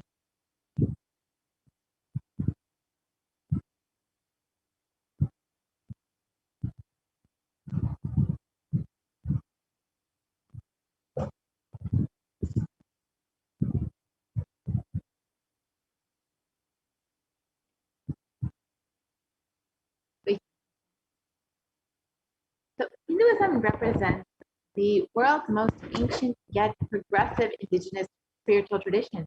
It is an open framework model of civilization that stands for global peace, vegetarianism, nonviolence, yoga, worship of nature, and temple-based living, manifesting spiritual powers and the inherent divinity of every being. And the Hindu nations were ecosystems where more and more enlightened beings could be produced, so that enlightened civilization could be kept alive and its great gifts shared with the world. So let us look at some of the references of Hindu nations from our Hindu scriptures. The first reference is from the Ramarajya, the Hindu nation ruled by Bhagavan Rama. And in the Valmiki Ramayana, it was described there were no widows to lament, nor there was any danger from wild animals, nor any fear born of diseases. The world was bereft of thieves and robberies. No one felt worthless, nor did old people perform obsequies concerning youngsters. Every creature felt pleased. Everyone was intent on virtue, turning their eyes towards Rama alone. Creatures did not kill one another.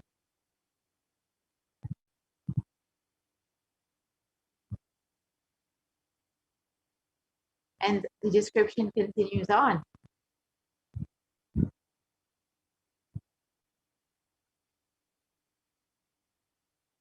People survived for thousands of years with thousands of their progeny. Go back to the previous slide. All free of illness and grief. The trees there were bearing flowers and fruits regularly without any injury by pests and insects. The clouds were raining in time, and the wind was delightful to the touch. Every caste was performing their own duties, satisfied with their own work and bereft of any greed. People were intent on virtue and lived without telling lies. All the people were endowed with excellent characteristics. All were engaged in virtue. Now, let us look at the Hastinapur kingdom ruled by King Yudhishthira. And this was described in the Srimad Mahabharata. And it's described, Devas granted rains to fulfill all wants. The world became free of all disease. There was no hunger or thirst anywhere. There was no mental suffering. And those without livelihood were given livelihood. There was abundance all around. There was no worldly worries left for anyone. And there was no cause for fear either. Happiness on earth was in fact even greater than in the heavens. And the Hindu nations had so much to contribute in every field in the world, whether it was the field of enlightenment, health, medicine, art, aviation, dance and music, clothes and jewelry, social system, judicial system, political system, legal systems, science, technology. In every field, Hinduism gave a breakthrough.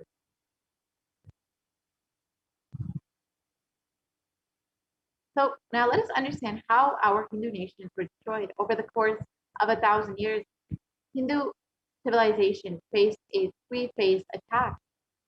Let us look at those attacks. So the first phase was the Islamic invasion. This was between 800 and 1700 AD. This was the physical destruction of our Hindu civilization. And Wildermuth, a famous historian, has described the Mohammedan conquest of India is probably the bloodiest story in history. The Islamic historians and scholars have recorded with great glee and pride the slaughters of Hindus, forced conversions, abduction of Hindu women and children to slave markets, and the destruction of temples carried out by the warriors of Islam between 800 and 1700 AD. millions of Hindus were converted to Islam by sword and during this period, and millions more were raped and murdered and dismembered. The Islamic law prescribed for Hindus, conveyed by Khilji, as described that the Prophet hath ordained that if the Hindus do not accept Islam, they should be imprisoned, tortured, and finally put to death, and their property confiscated. To keep Hindus in abasement is especially a religious duty, because they are the most inveterate enemies of the Prophet. So you can see how barbaric these Islamic invasions were. During this time, over 200 million Hindus were slaughtered by the Muslim invaders, 100,000 Hindu temples were destroyed, and over 1 million deities and sculptures were destroyed. And the description of the conquest of India during this time, the conquering armies burnt villages and devastated the land, plundered people's wealth, took Brahmins and children and women of all classes captive, flagged them with thongs of rawhide, carried a moving prison with them, and converted the prisoners into obsequious Turks.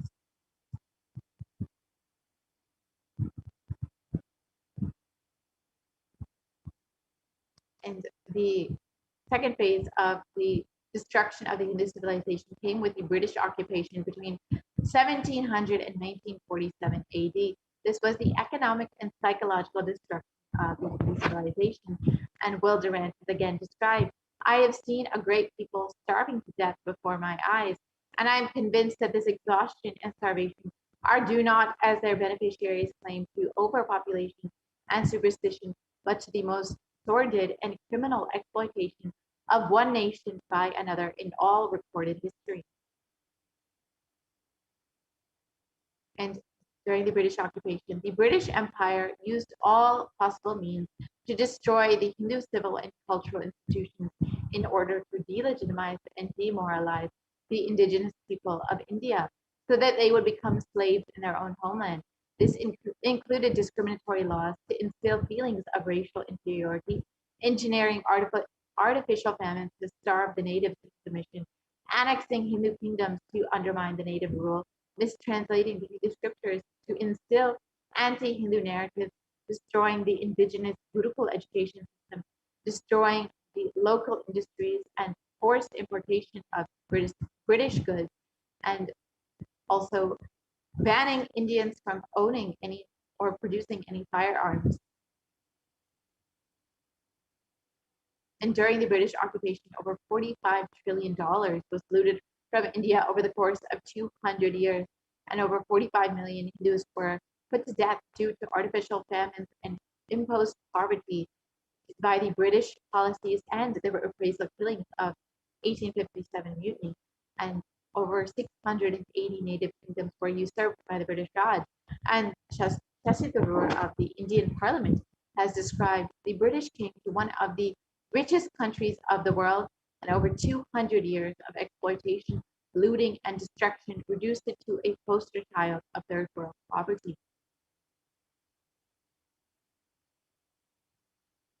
In the next phase of the destruction of the Hindu civilization came with the secularization of India between 1947 and present day. This has been ruled by brown faces, British attitudes and policies towards India. Nehru, the first Prime Minister of India, has described what a disgusting and savage people we are. Politics, progress, socialism, communism, science, where are they before this black religious savagery? India can never be a Hindu Raj.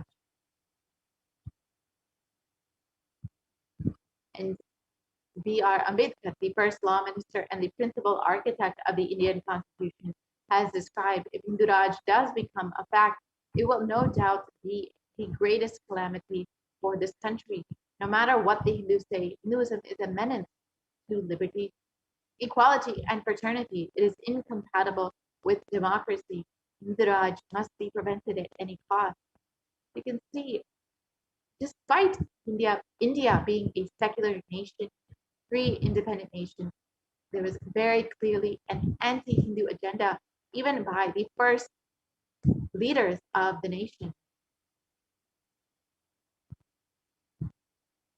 In the modern Indian legal system, academia, and media all systematically undermine, suppress, and delegitimize Hindu institutions and culture.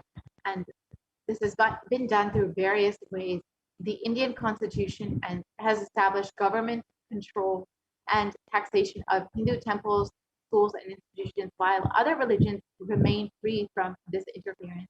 And Articles 26 through 30 of Indian Constitution discriminate against Hindus by giving special rights and benefits to non-Hindus. This includes government benefits and scholarships, and Hindu kingdoms and self-governance has been completely abolished after the secularization of India, and anti-superstition laws have been passed to criminalize the Hindu practices, and mainstream Indian academia describe Hindus as sexist, racist, backwards, and oppressors. And this has also been portrayed the same in the negative media portrayals of Hindus in both Bollywood and TV.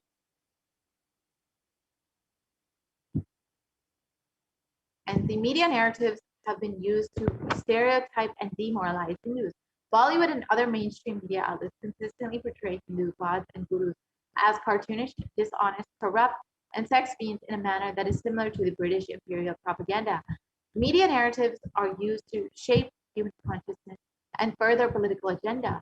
The racist British colonial stereotypes portraying Hindus as superstitious, backwards, dishonest, and corrupt are perpetuated by their British brown successors in modern day India completely unabated.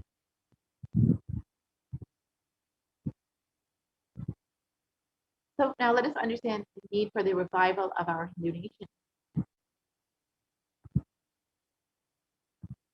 The Supreme Concept of Hinduism has revealed the vision for the Hindu civilization. During the time of the Mahabharata, we Hindus had 56 deshas, 200 states, 1,700 samsthanas, and 10,000 sampradayas. In all 56, we Hindus are persecuted. Now we have lost all 56. The last of all was Nepal. I am the collective voice of all the persecuted Hindus. I will revive and rebuild a Hindu nation built on the Vedagamic principles as a refuge for all practicing and aspiring Hindus, as a safe haven for all the persecuted Hindus. So what is KAILASA? This revival of KAILASA, the Hindu nation, is for reviving the whole life of enlightened civilization and all the great things it has to offer to the world. So this is exactly as Devi Parashakti revealed, is a responsibility of Hindus who have been given the Uttamottama birth of Hindu birth, and bringing legitimacy to all the offerings of Sanatana Hindu Dharma and sharing it with the whole world is the purpose of this KAILASA, the Hindu nation.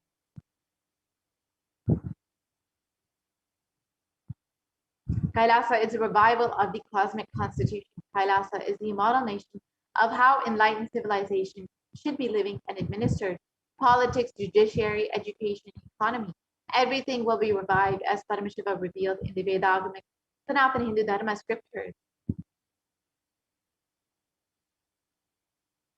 So, being one of the most persecuted civilizations, Hinduism is on the brink of extinction, such that the next generation may know about Hinduism only through our history books. So what can we do to stand up for Hinduism and the Hindu civilization? We take up the responsibility that we have committed to as born Hindus and share all the great gifts that Hinduism has to offer to the world.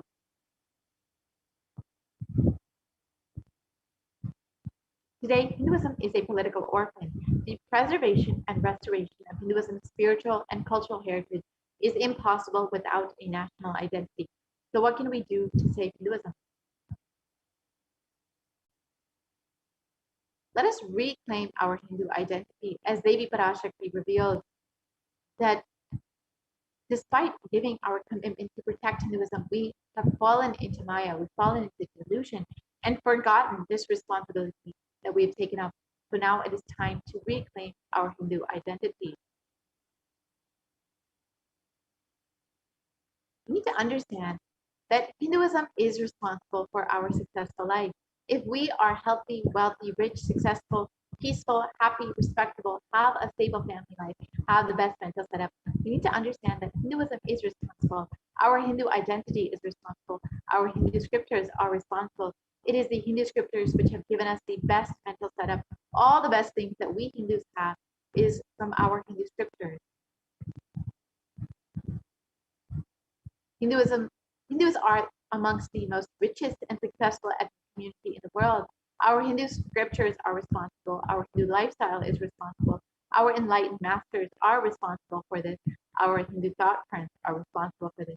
And here's just an example of the success of Hindus across the globe. In Hindustan Times, it reports that Hindus are the most educated religious group in the US, according to a Pew Study report.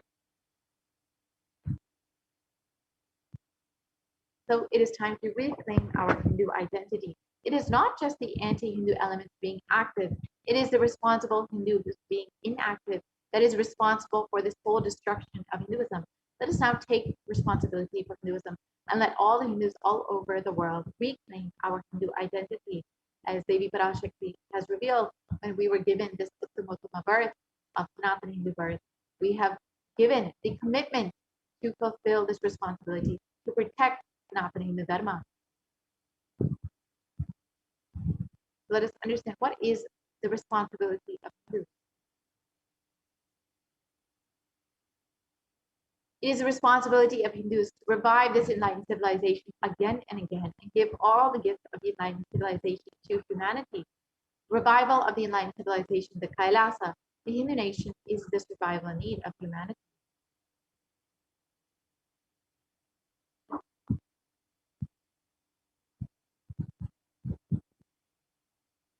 So this is an invitation to all of the Hindus out there, those who are born Hindus, those who are practicing Hindus, those who are sympathetic towards Hinduism, those who are curious about Hinduism, and those who want to explore and enjoy Hinduism. Come and become a part of this revival.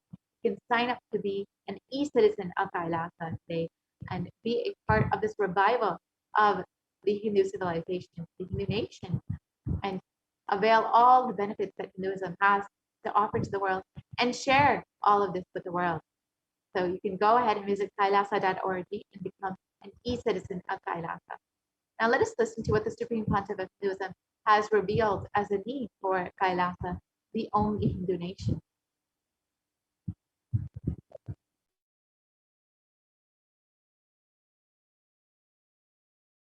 Contribution. Hinduism, Veda Agamas have great things to contribute to the world. Like the great power manifestation science, the ancient culture and arts, the ancient lifestyle truths, the ancient medical practices and medicinal knowledge, the ancient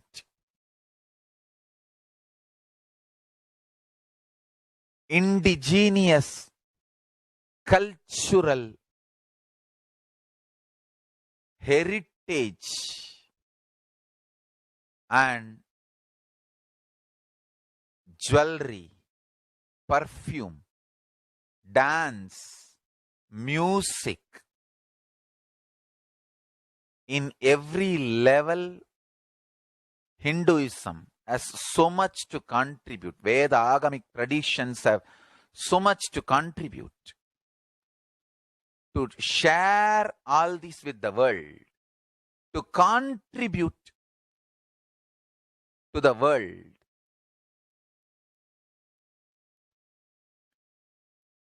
Hindus need to tell the world what they are contributing in every level. The brand of Hinduism itself is enriching and empowering and enlightening. Hinduism is all about enlightening the world. Empowering, enlightening, enriching the world. Contributing.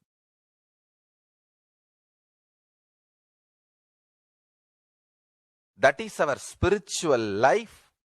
That is our spiritual strength. That is our spiritual core principle.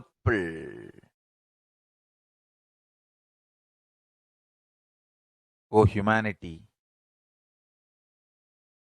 I request you with folded hands, some one corner of the world. If you just give me few hundred acres, I will keep this whole science alive. Leave it for the whole humanity freely.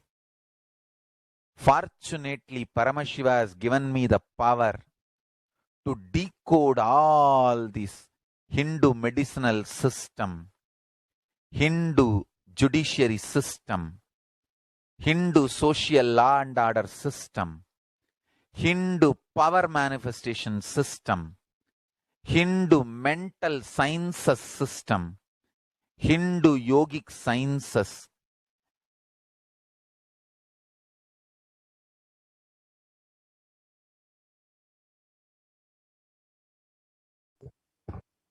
Sorry for the technical glitch. We'll be right back with that video.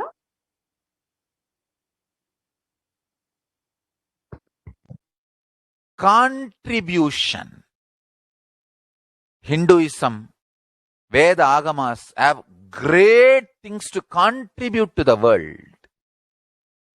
Like the great power manifestation science, the ancient culture and arts, the ancient lifestyle truths, the ancient medical practices and medicinal knowledge, the ancient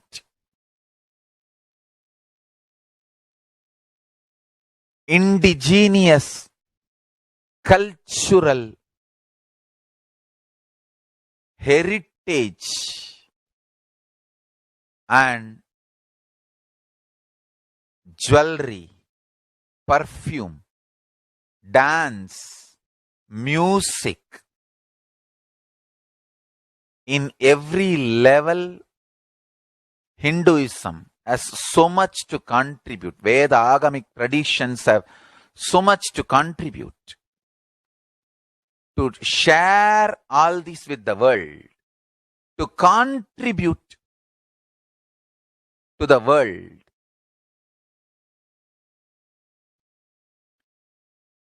Hindus need to tell the world what they are contributing in every level. The brand of Hinduism itself is enriching and empowering and enlightening. Hinduism is all about enlightening the world. Empowering, enlightening, enriching the world. Contributing.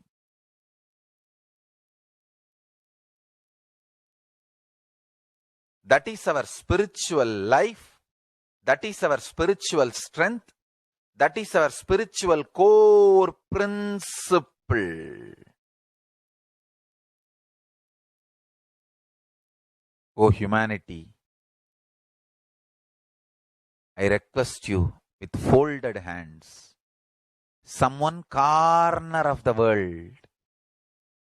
If you just give me few hundred acres, I will keep this whole science alive. Leave it for the whole humanity freely. Fortunately, Paramashiva has given me the power to decode all this Hindu medicinal system, Hindu judiciary system, Hindu social law and order system, Hindu power manifestation system, Hindu mental sciences system, Hindu yogic sciences, the sciences of Hindu biology, Hindu physics, Hindu psychology, Hindu physiology, Hindu chemistry, all this Paramashiva has given me the power to decode. Whatever the remaining scriptures are available with the humanity, Paramashiva has blessed me, and I have collected, not only I have collected and organized, I can decode. This whole science can be kept alive in any one corner of the world. just few hundred acres are given for me to live peacefully and exist peacefully, I can store this whole thing alive and contribute it to humanity. Humanity can become better and better and better. I can make the planet Earth so much better place to live. I am here to contribute, and I will continue to contribute.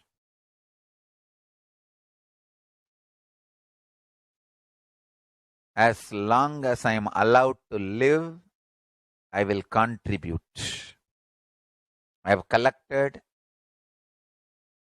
all the remaining available scriptures, maybe 2 crore books.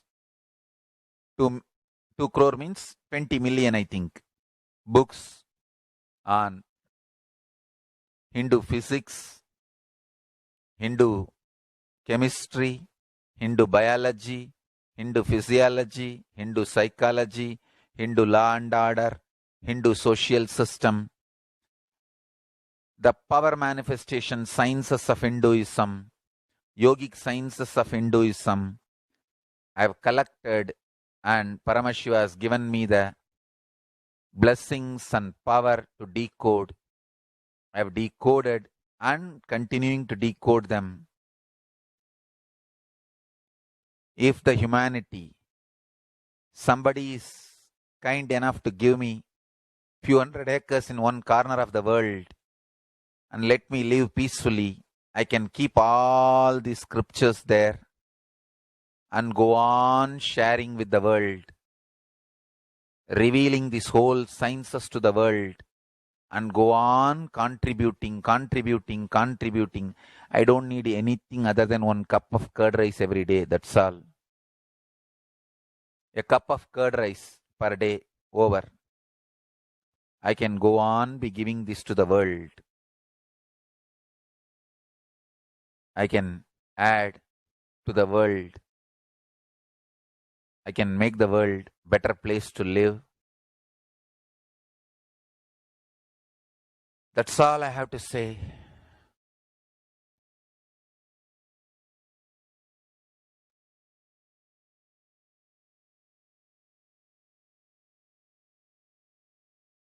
Thousands of medicines are described detail in ancient Siddha and Ayurvedic scriptures. Paramashiva has given me the power to decode them, read them, and properly translate and map them to the modern day human language. And I am ready to work 20 hours a day. I just need few hundred acres where I can sit peacefully and keep this library, run a Gurukul where thousands of people can learn this and share it with the world. Understand?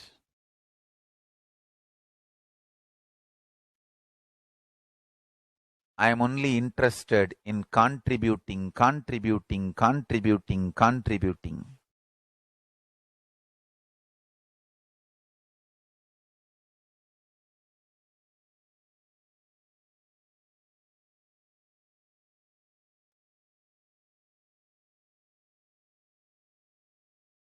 If we can decode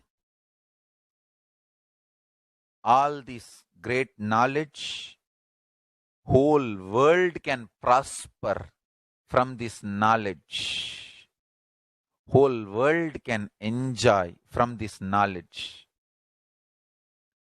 If I prosper, I will only create a university. I will not create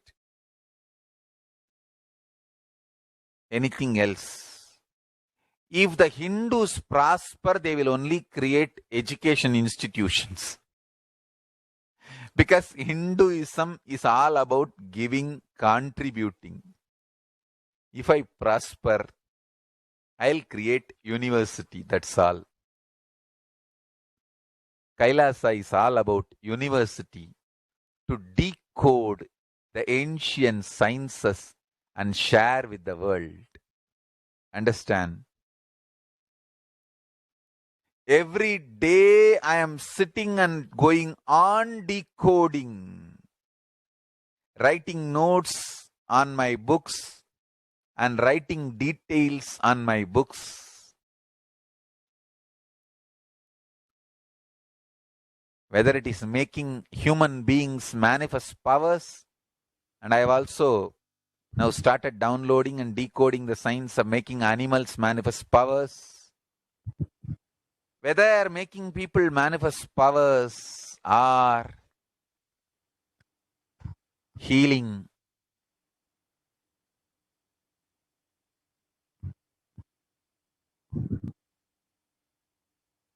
in every level, life is all about contribution, contribution, contribution. As the Supreme Mother of Buddhism revealed, Hindu nations had so much to contribute and are still contributing so much. So now, if you would like to be a part of the survival of the Hindu nations of KAILASA, you can sign up to be an e-citizen of KAILASA by visiting kailasa.org and signing up to be an e-citizen of KAILASA. Now we will be entering into the next segment where we will be understanding some of the various offerings that we can make to Devi Parashakti. As all of us know, Devi has been continuously manifesting through the Supreme Consciousness over the last several months.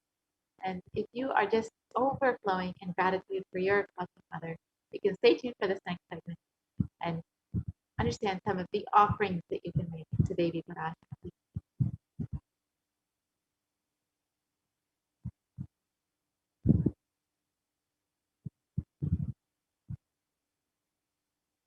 An offering is a giving of a divine gift of pure love, devotion, and oneness. And it consists of two parts, giving and accepting.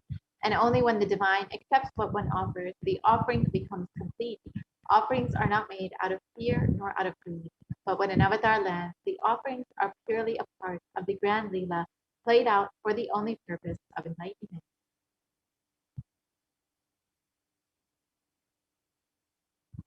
The Dhyana Shloka for Devi Parashakti is described here.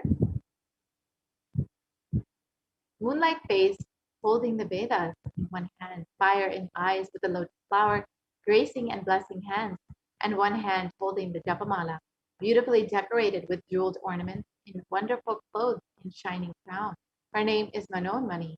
This is from the Mulagama Manonmani Dhyana. And it continues on.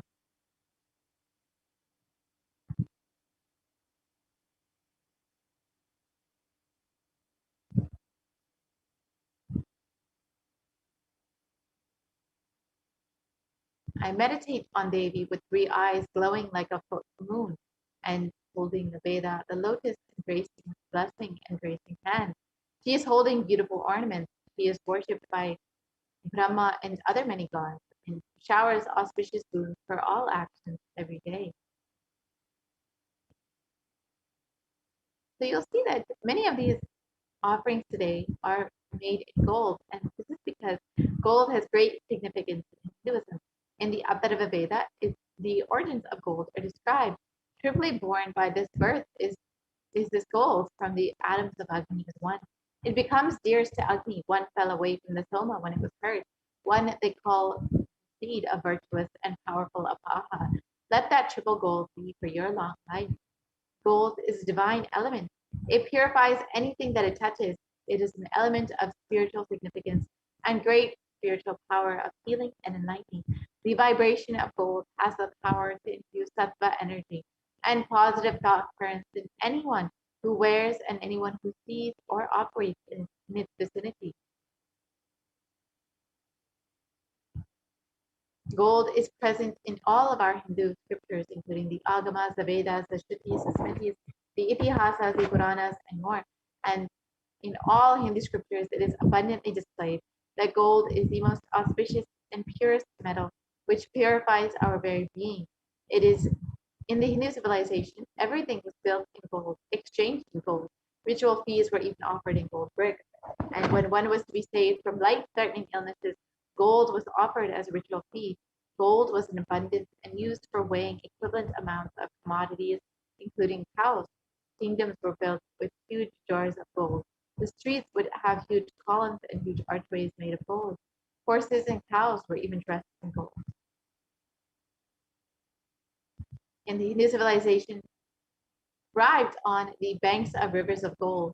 The Indus River was called the Hiranyamaya, the river of gold, and in the Rig Veda, and the river Saraswati was called the Hiranyavartini, the Atharva Veda. Gold is the supreme element for offering gifts to the ones you love and revere.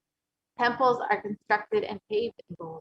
Deities are made in gold and decked and adorned in gold because it preserves the enlightenment energy for thousands of years. It lasts forever. So the first offering that we have is the E-Hundi offering. And this is a general donation, just like you would make in any temple you visit. You might just offer a few dollars in the hundi just to offer your love and devotion to the divine, to Devi, to Swamiji. So you can do that same thing online freely through the E-Hundi offering. So you can offer your devotion through the E-Hundi offering, and it's described that Devi is fond of true devotion and is realized through true devotion. She can be won over through true devotion, and she removes all fears. And if there is any fear in the minds of the devotees, Devi is sure to remove that fear. It is stated that Devi likes to be worshipped in autumn, and here it is meant that not the autumn of the season, but rather the autumn of our lives, when our thoughts turn more and more inwards, and the role of the divine becomes much more known and clearly understood, and the need for Devi worship becomes much stronger. And you can offer your gratitude to and devotion to Devi Parashakti by offering your kanika, and your name shall be chanted during the puja to Devi. The next offering is the Sankalpa chanting, the offering of your conscious resolution. So before you start any endeavor in your life, you always want to set a conscious resolution for that. And you can offer that Sankalpa, your conscious resolution, to the feet of Devi Parashakti and receive Devi's overflowing energy to manifest all of your desires and wishes. And it's described the goddess enchants this universe, and she herself gives birth to this universe. That goddess being prayed without interest in anything gives knowledge that leads to salvation and gives wealth in the materialistic sense. So you can offer your sankalpa and have the fruition of all your desires and wishes.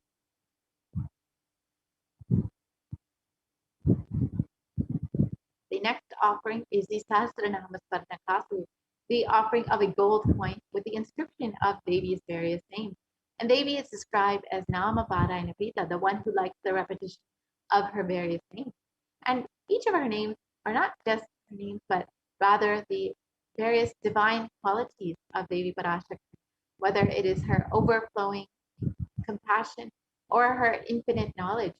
You can offer any name that you would like to Devi Parashakti, and this is a very special and unique archana offer to the Mahameru of Devi.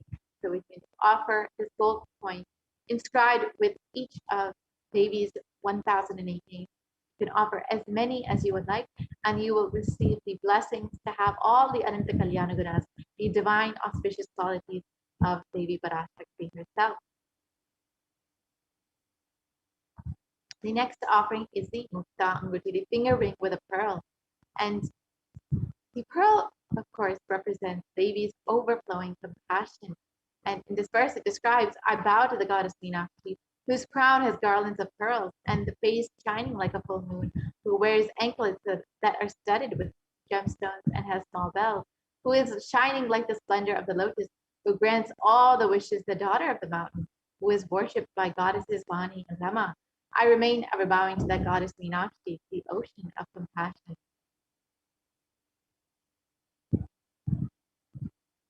You can offer the pearl finger ring and receive the blessings to be showered by the compassion and pure love in all of Devi Parashakti and all of your business endeavors.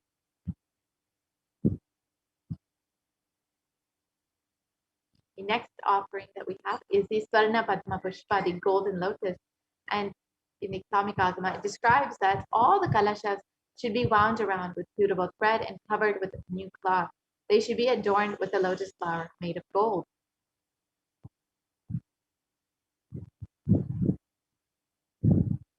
And there are hundreds of scriptural references for using the lotus in the worship of Paramashiva. And almost everything in the worship of the ultimate involves the consecration of deities of worship involving the lotus flower, the lotus leaf, the lotus pericarp, or the lotus petal. The lotus is a divine flower. The Shakti of Paramashiva is called the lotus. The base of Paramashiva Linga is the lotus, and the disciple of Paramashiva is also considered to be a lotus ready to bloom. So you can offer the golden lotus in any size that you wish and be blessed to have the state, space, powers, and being of Devi in your inner space amidst any and every adverse situation in your life. And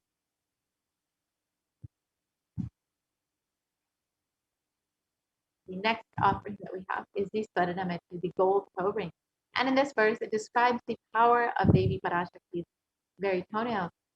Describes you whose brightness from the two nails destroy the ignorance from the minds of your devotees who prostrate at your feet. You whose brightness from your 2 feet overpower that of the lotus flower.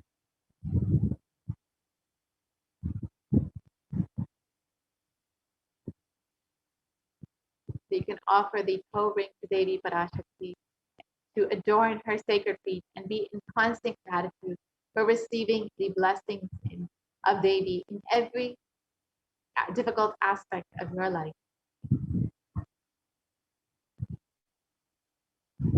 The next offering is the Saranamantika, the gold hairline jewelry. And Devi is described as the one who makes the nectar flow in all of our nerves from the Sahasrara, the one who gives the very pleasant experience of the ultimate.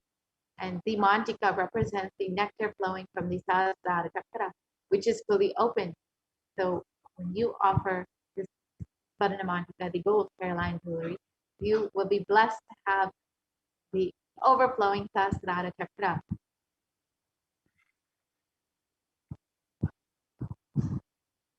And you will be blessed to be in the space of complete completion from Devi Parashakti herself.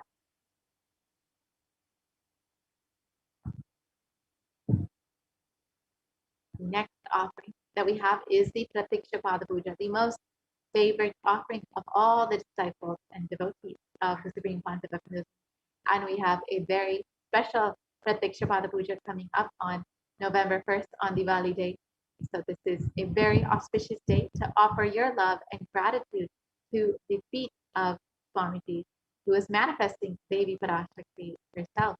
And this is a very special day to offer, as this is the first blessing day of the Supreme Pontiff of Swamiji after 9 months of being in the pure state of Samadhi. The first words that were uttered from Swamiji were, "Be blissful," the most auspicious blessings that we are all blessed to receive. So you can offer the Pratiksha Pada Puja on the auspicious day of Diwali on November 4th and receive the blessings of the Supreme Pontiff himself, of Swamiji himself. The next offering is the Vastra Seva, the offering of clothing to Swamiji during the Pratiksha Pada Puja. So you can offer the Vastra Seva and be blessed with full protection and the most auspicious blessings on your path to enlightenment. And here you can see the list of the various offerings that you can make to Devi. And you can visit KailasaMailer.com/devas, and we will be projecting that site for you very shortly. When you are ready to make your offering, you can go ahead and visit that, or you can visit tiny.cc/Devi offerings. So once you go to KailasaMailer.com/devas, we'll guide you through how to make your offering.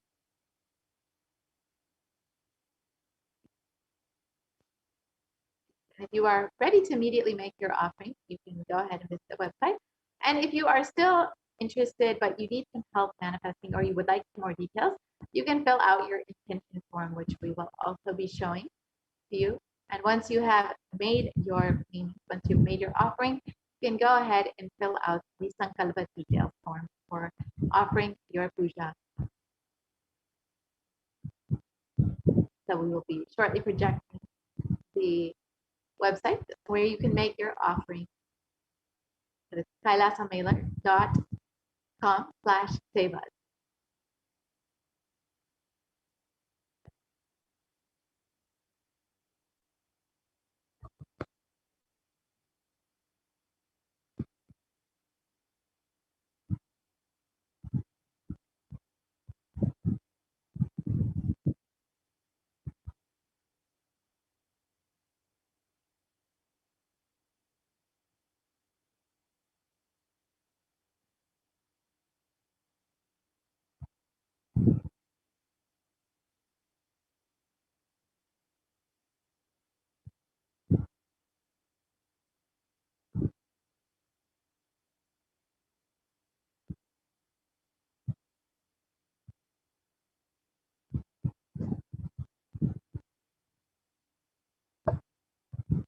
So this is what the donation page looks like, and you can choose whichever offering that you would like to make, whether the Pratiksha Puja or the Vastra Seva or the Mukta Anguti, whichever offering that you would like to make, you can choose here, and you can add that to your cart. You can add as many as you would like. You would like to want to offer one on behalf of yourself and one on behalf of your sister. You can go ahead and add that to your cart. Now you can see your cart and see what it looks like. So make sure all of your offerings are there. And once you're done, you can go ahead and proceed to the checkout. And here you can fill out your billing details just as you would for any other online payment. You can fill out your details and your credit card information and your order number, and you can go ahead and place your order.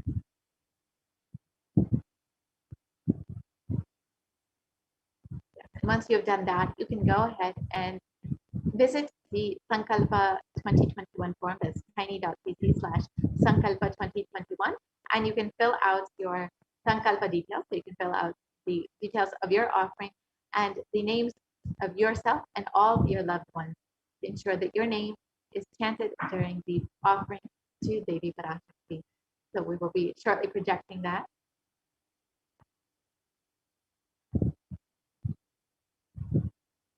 And as you are also making your offering, you can go ahead and sign up to be a member of KAILASA's HDH on the YouTube channel. You can join as a member, and it is very simple process. You can just visit the YouTube channel and you will see the join button next to the subscribe button, and you can join as a member, and you can join in whichever level you would like and avail all of the exclusive content that is available to members of the KAILASA's SPH on the YouTube channel. And you will also have the opportunity to ask your questions during the live Parashakti Akashic readings. So you can fill out the Sankalpa details form that you're seeing here, all of your details, your order number, your contact information, etc. And with, of course, whichever ritual that you will be offering.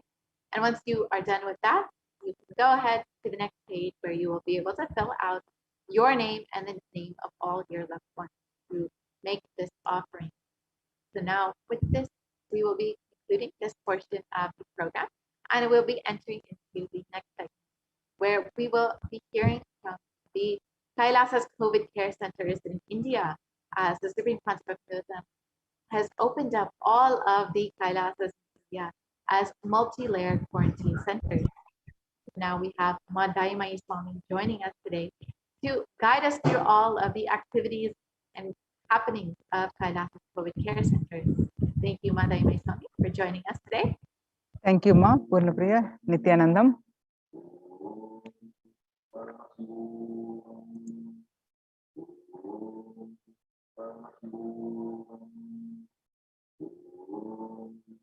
Nithyanandam, welcome back to this segment of the KAILASA's multi-layer quarantine COVID care protection centers at the KAILASA's de facto spiritual embassies With the blessings of the Supreme Pontiff of Hinduism, Jagat Guru Mahasannidhanam, His Divine Holiness Bhagwan Nithyananda Paramashivam blessing, let's start with the Sadguru Vandanam. Nithyanandam Paramashivoham Kevalam Jnanamurtim Dvandvatītam Gagana-sadisham Tattvamasya-dilaksham Ekam Nityam Vimalamachalam Sarvadi Sakshibhutam Bhavatītam Triguna-rahitam Sadgurum Tam Namami.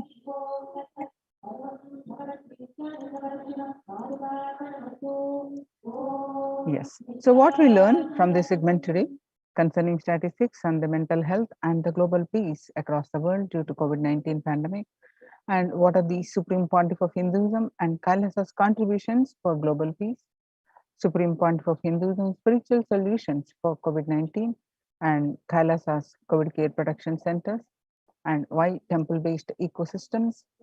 UN recognizes KAILASA's contributions and join KAILASA's COVID care protection centers. The crisis that we are under.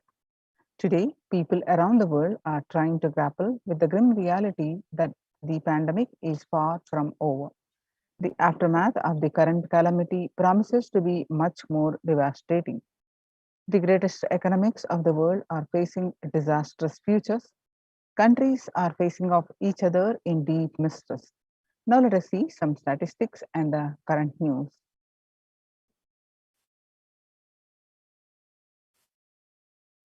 Record high cases in Australia as the third wave, amid the third wave of COVID-19, and there are more than 2,400 locally acquired infections reported nationwide, and the figures are crossing the 2,000 in a single day for just the second time. The World Health Organization makes a big statement on the Delta variant of COVID-19. The World Health Organization recently said that the Delta variant of coronavirus has elbowed out all the three other variants of concern now that represent a tiny fraction of the samples which are being sequenced. Less than 1% of alpha, beta, and gamma are currently circulating. It is really predominantly Delta around the world, said the World Health Organization's technical lead on COVID-19, Maria Van Kerkhove. The coronavirus pandemic has now killed more Americans than the 1918 to 19 influenza pandemic did. The 1918 to 19 flu infected about 25% of Americans and killed an estimated 0.65% with 676,000 deaths. And COVID-19 has infected more than 12% of Americans and killed about 0.2% with 676,000 deaths. Now that the US death toll from COVID-19 has surpassed 676,000, the coronavirus pandemic has killed more Americans than the 1918 to 19 influenza pandemic did. Axios and the Associated Press both reported the grim milestone recently. So COVID-19 now officially US the deadliest pandemic as the death toll crosses that of the 1918 to 19 influenza. People infected with alpha variant exhales 100 times more virus into the air than original COVID strain. 6 feet distance may not be enough to prevent viral transmission indoors. According to a study in Washington, physical distancing of 2 meters, about 6.5 feet, may not be enough to sufficiently prevent transmission of virus carrying airborne aerosols indoors. According to a study, the result published in the journal Sustainable Cities and Society suggests that the physical distance alone is not enough to prevent human exposure to exhaled aerosols and should be implemented with the other control strategies such as masking and adequate ventilation. COVID-19 Delta variant is still the most concern, says the World Health Organization's experts.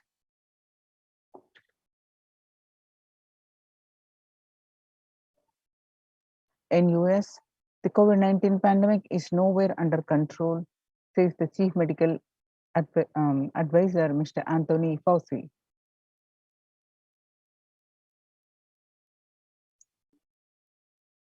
Mr. Anthony said, right now we are still in pandemic mode because we have 160,000 new infections a day. That's not even modestly in good control. In an interview with Axios, the US has reported 40 million cases of COVID-19 since the outbreak of the virus, with over 4 million infections adding up in the past few weeks. The increase in COVID cases comes as the US administration earlier this month announced that it is planning to provide a booster shots of vaccine as the Delta variant has become dominant in the nation and is wreaking havoc. The surge in Delta variant is driven by the low vaccination coverage in many communities across the US, according to the US Center for Disease Control and Prevention. In a country of our size, you can't be hanging around and having 100,000 infections a day. You've got to get well below 10,000 before you start feeling comfortable, Mr. Fauci said.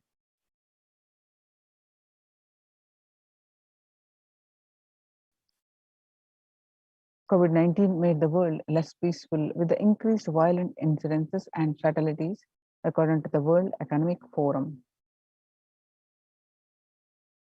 The younger adults are more likely to report symptoms of anxiety and a depressive disorder during the COVID-19 pandemic.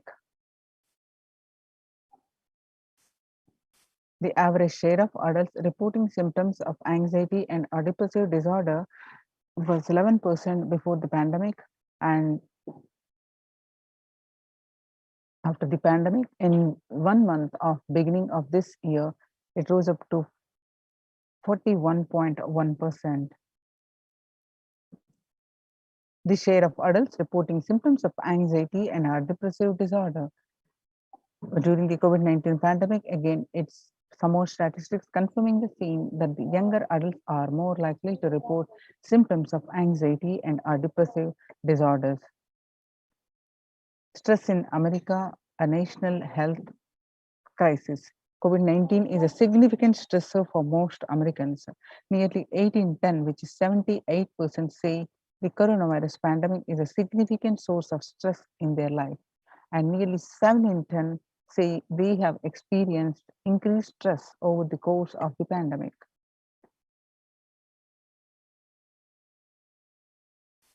Of health workers who treated patients during the China's COVID-19 outbreak, 50% showed signs of depression and 45% showed signs of anxiety.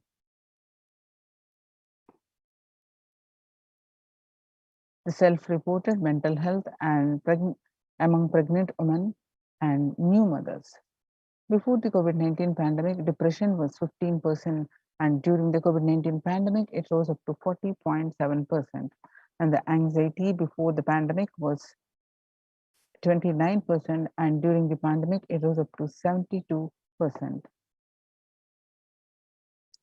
Living under stay-at-home orders, 8 in 10 students struggling with focus on school and work and avoiding distractions. And 54% of all students do not know where to go for help for their mental health. Understanding the pandemic's impact on working women, 82%, nearly 82% of women surveyed said their lives have been negatively disrupted by the pandemic. And nearly 70% of the women who have experienced these disruptions are concerned their career growth may be limited as a result.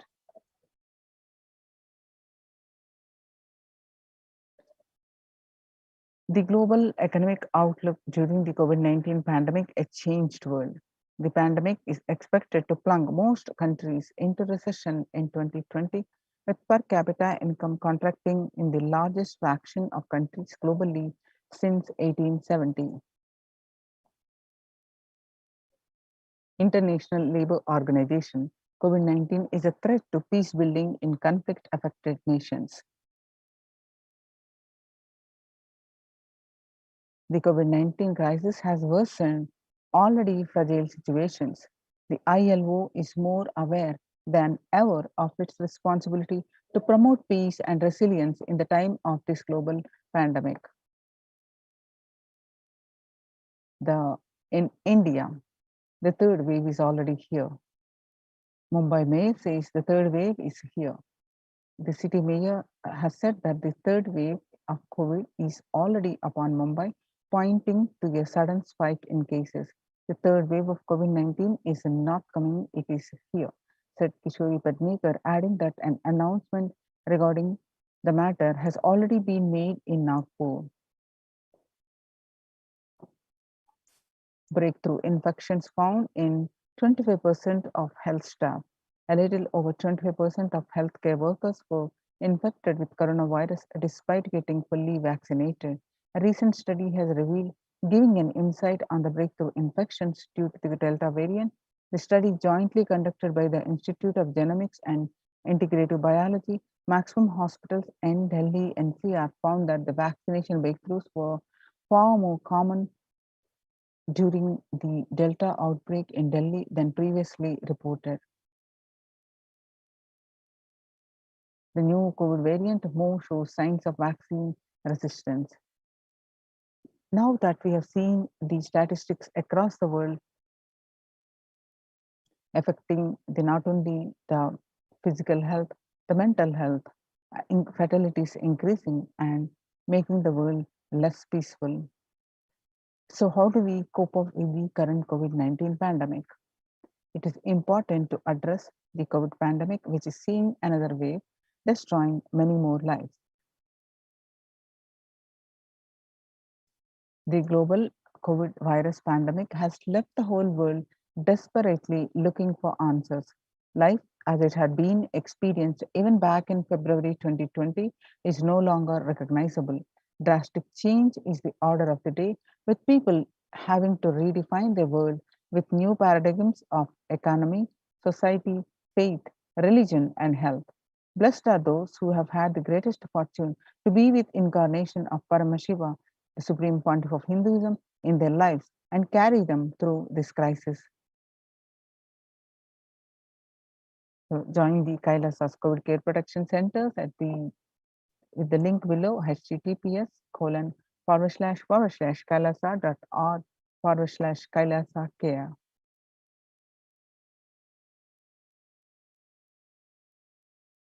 Sustainable developmental goals. Making peace with the nature is possible if we start now, and making peace with the nature is possible only if we start now. Even amid pandemic, 2021 can go down as the year we made peace with nature and set the planet to healing. Our environmental, social, economic challenges are interlinked. They must be tackled together. For example, we cannot achieve the sustainable developmental goals, including ending poverty by 2030, if climate change and ecosystem collapse are undermining food and water supplies in the world's poorest countries. We have no choice but to transform our economies and societies by valuing nature and putting its health at the heart of all our decisions. Now let's watch a small clip on making peace with nature.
The World Health Organization Health and Peace Initiative. Health and peace are interrelated. In the words of the Director General of World Health Organization, Dr. Tedros, there cannot be health without peace and there cannot be peace without health. If individuals and groups enjoy equitable access to health services, fulfilling their rights to physical and mental health, and health actors design neutral health interventions that promote trust and dialogue, and communities are empowered to cope with violent conflict, then health coverage is more universal, grievances can be heard and addressed to generate trust, and health emergency concerns affected communities are more likely to make meaningful contributions to peace and reconciliation and to resist incitements to violence. United States Institute of Peace. Making peace is possible. Amid COVID, we need enhanced international coordination to build peace. Tackling the pandemic and building resilience in fragile states requires concerted international action at global, local, national, and global levels. As the humanitarian and economic toll of the COVID-19 pandemic continues to grow, so does the risk that this crisis will fuel new conflicts around the world while stemming prospects for resolving ongoing ones. Stronger health system and universal health coverage must be a priority. Remarks to the General Assembly special session in response to COVID-19 pandemic. For the first time since 1945, the entire world is confronted by a common threat, regardless of nationality, ethnicity, or faith. A new social contract between people, governments, and private sector, civil society, and more can tackle the roots of inequality with fair taxation on income, on wealth, universal benefits, and opportunities for all. Now let us see the contributions of the Supreme Pontiff of Hinduism on the global peace. Vedic civilization beautifully says that Yastu Sarvani Bhutani Atmani Ivana Pushyati Sarva Bhuteshu Chatmanam Tadona Vigagupshati. Verse from Isha Upanishad, global peace is the byproduct of individual bliss. Whenever an individual goes through a spiritual bliss, he manifests a beautiful, peaceful life for him and everyone around him. If he is powerful enough, he moves the whole city and manifests peace. He is more powerful, he moves the whole village or the whole country. If he is powerful enough like incarnation, he moves the whole world and manifests peace for them. The individual bliss is the source for the global peace in the level of Om and the microscope and macroscope level Om. Whatever level it may be, understand the global peace is the byproduct of individual peace. So how do we achieve that individual bliss and individual peace? By practicing unclutching, by practicing completion and various other techniques. Now let us listen from the Supreme Pontiff of Hinduism explaining global peace. Peace is byproduct of individual bliss. Is more oneness you experience, the consciousness you are carrying and the consciousness embodied in many bodies. Please understand, the more deeper you go inside you, means more deeper space you go inside you, more expanded you become, more one with everything, more oneness you experience. Because the more deeper you go, the more you experience the unified field of consciousness. Various words are used.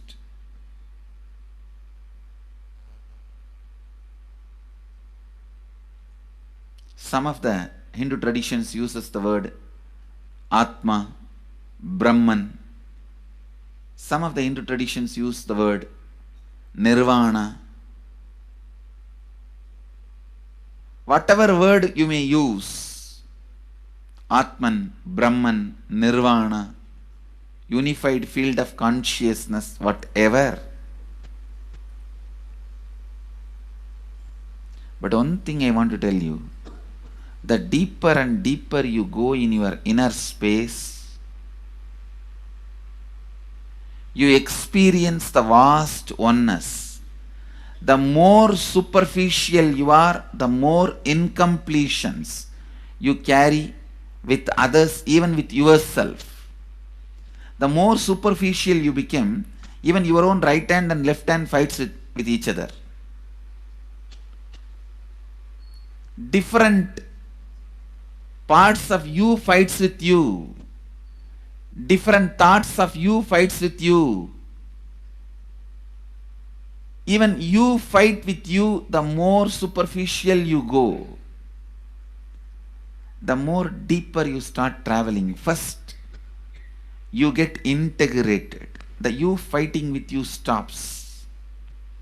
Then, the people around you get integrated. They fighting with you stops. Completion with yourself, then completion with others, then comes completion with other things, not just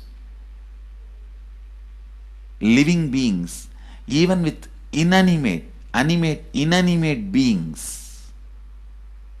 The completion starts happening. Even with a nature, completion starts happening. Please understand, the more deeper you travel, the more deeper you go, the more deeper you settle down, the more deeper you start living. Your cognition expands. Your cognition includes. Your cognition becomes more and more inclusive.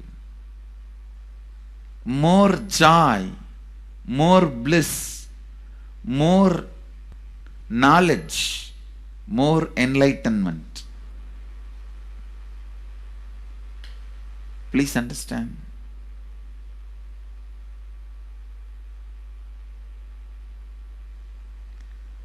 The more and more completion happens in you, you will see everyone around you feels complete with you. That is why I am saying, whether they have body or they are disembodied, in the deepest corners of your being, deepermost layers of your being, deepest parts of your being, you experience such powerful awareness, such joy.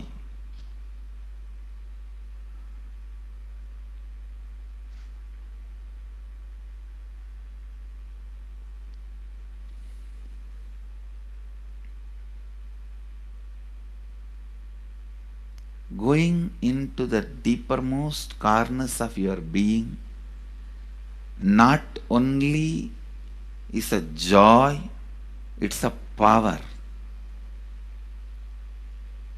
Because suddenly you will see everybody around you, everything around you listens to you.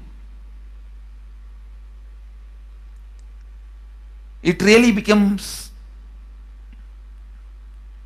a vibrant power where the tendency to exploit is not there. Listen, that's a very important thing.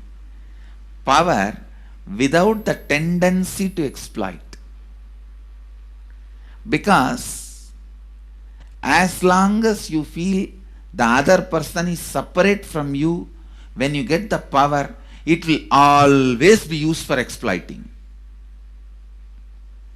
Because the other person is separate from you, then naturally what you will feel?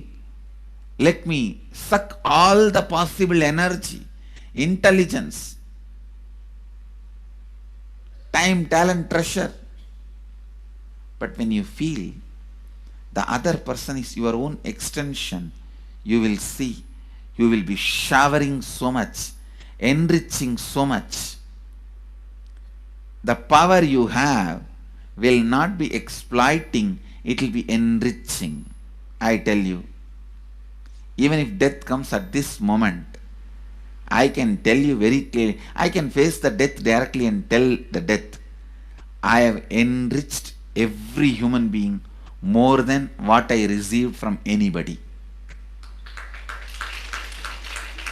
I have given to every human being whom I met in my life more than what I received from them.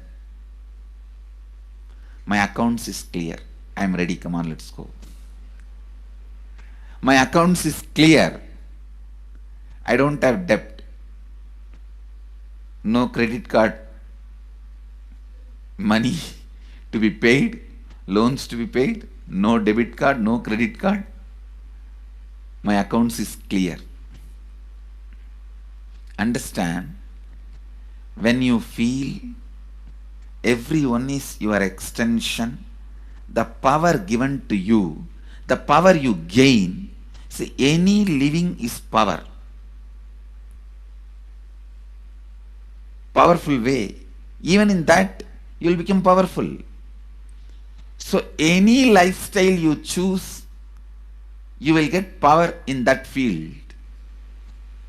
Whether it is exploiting or enriching, murdering or raping or go on serving. Whatever lifestyle you choose, living is power.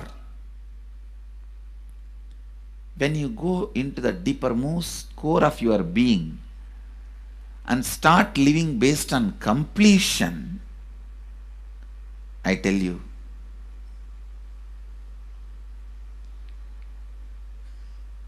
the first power you will experience is everything around you listens to you.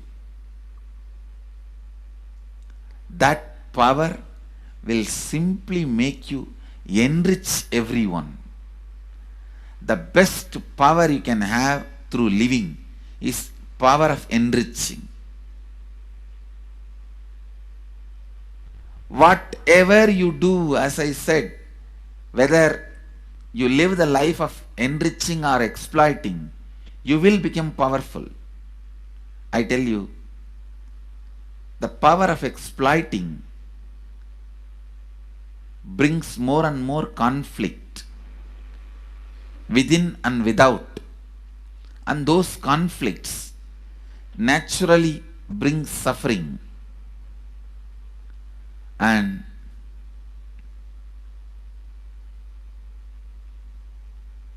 the power of enriching brings more and more completion in you and in others. This full month, Nithyananda Sangha all over the world. The other day I was seeing, we have officially presence in more than 50 countries.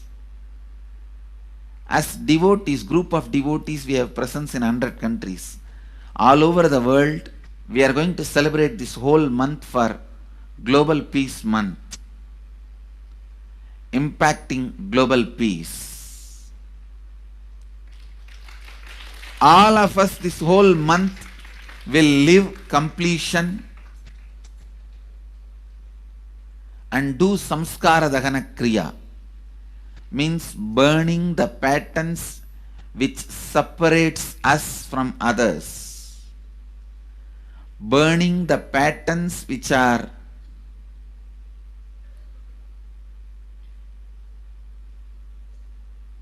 constantly keeping us in a superficial level. All over the world, we will be doing samskara dahana kriya, burning our patterns and leading us to more and more completion. And we also have special 3 Nitya Dhyana Yoga program teaching people science of completion and facilitating Samskara Dahana Kriya. This month, 20th, 21st and 22nd,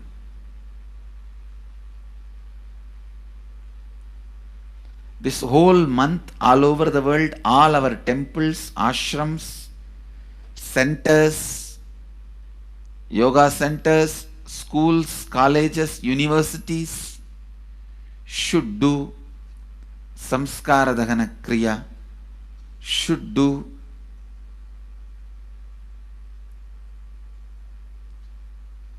the practice of burning all the incompletions and patterns which leads to conflicts, bringing more and more peace inside us and outside us, spreading peace. This whole month, let's impact global peace. Let us really contribute to the global peace, not just talking about it. Let's do it. Let's do it. Not just talking about it. Let's do it.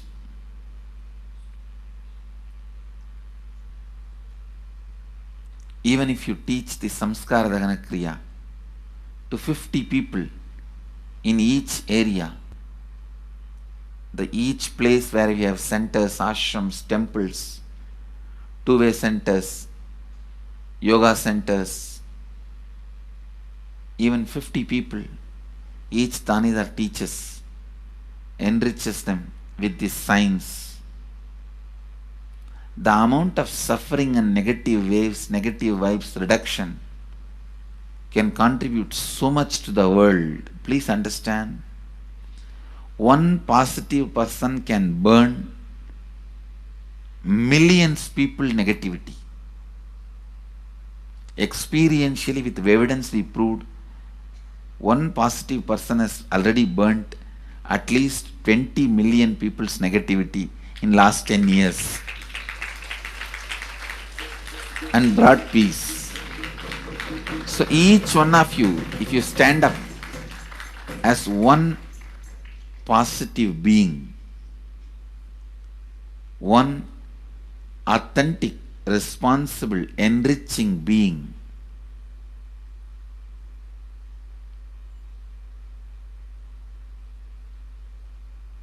I tell you,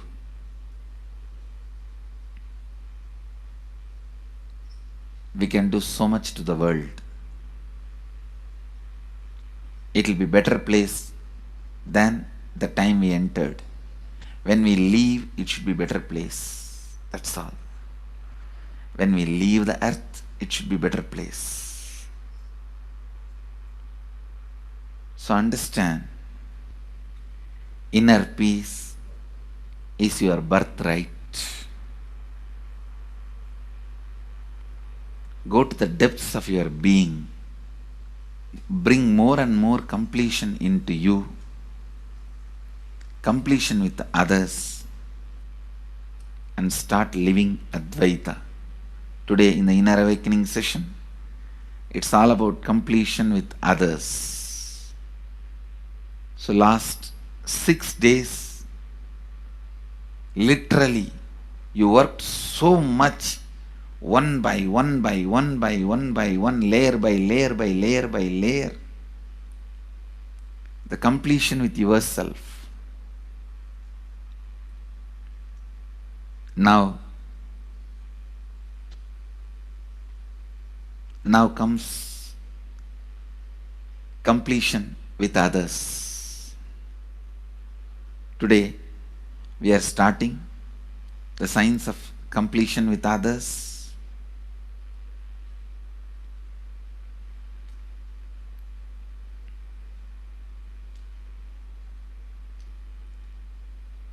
It's one of the most powerful science.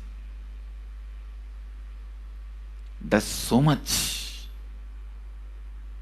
to human beings not just healing their relationships, even inside their consciousness, this inner space, so much of good is done. So much of awakening is done.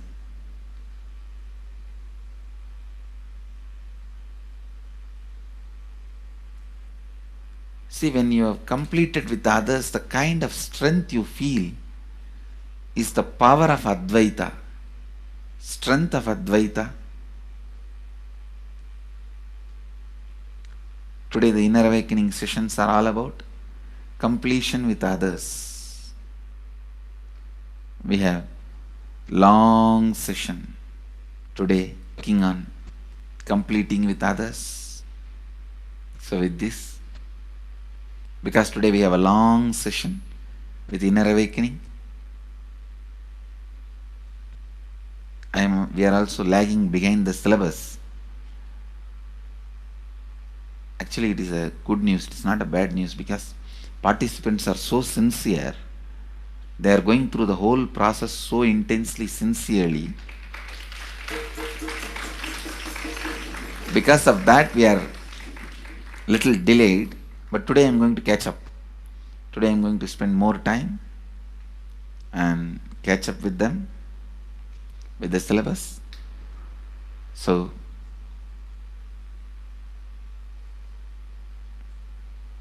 I conclude today with this. I'll move to the next sessions, IA sessions and all that. Because never I conclude. There is no conclusion for satsang. It goes on and on and on. Only the audience change. So with this, I move to the next step. I bless you all. Let you all radiate with integrity, authenticity, responsibility, enriching and causing eternal bliss. Nithyananda. Thank you.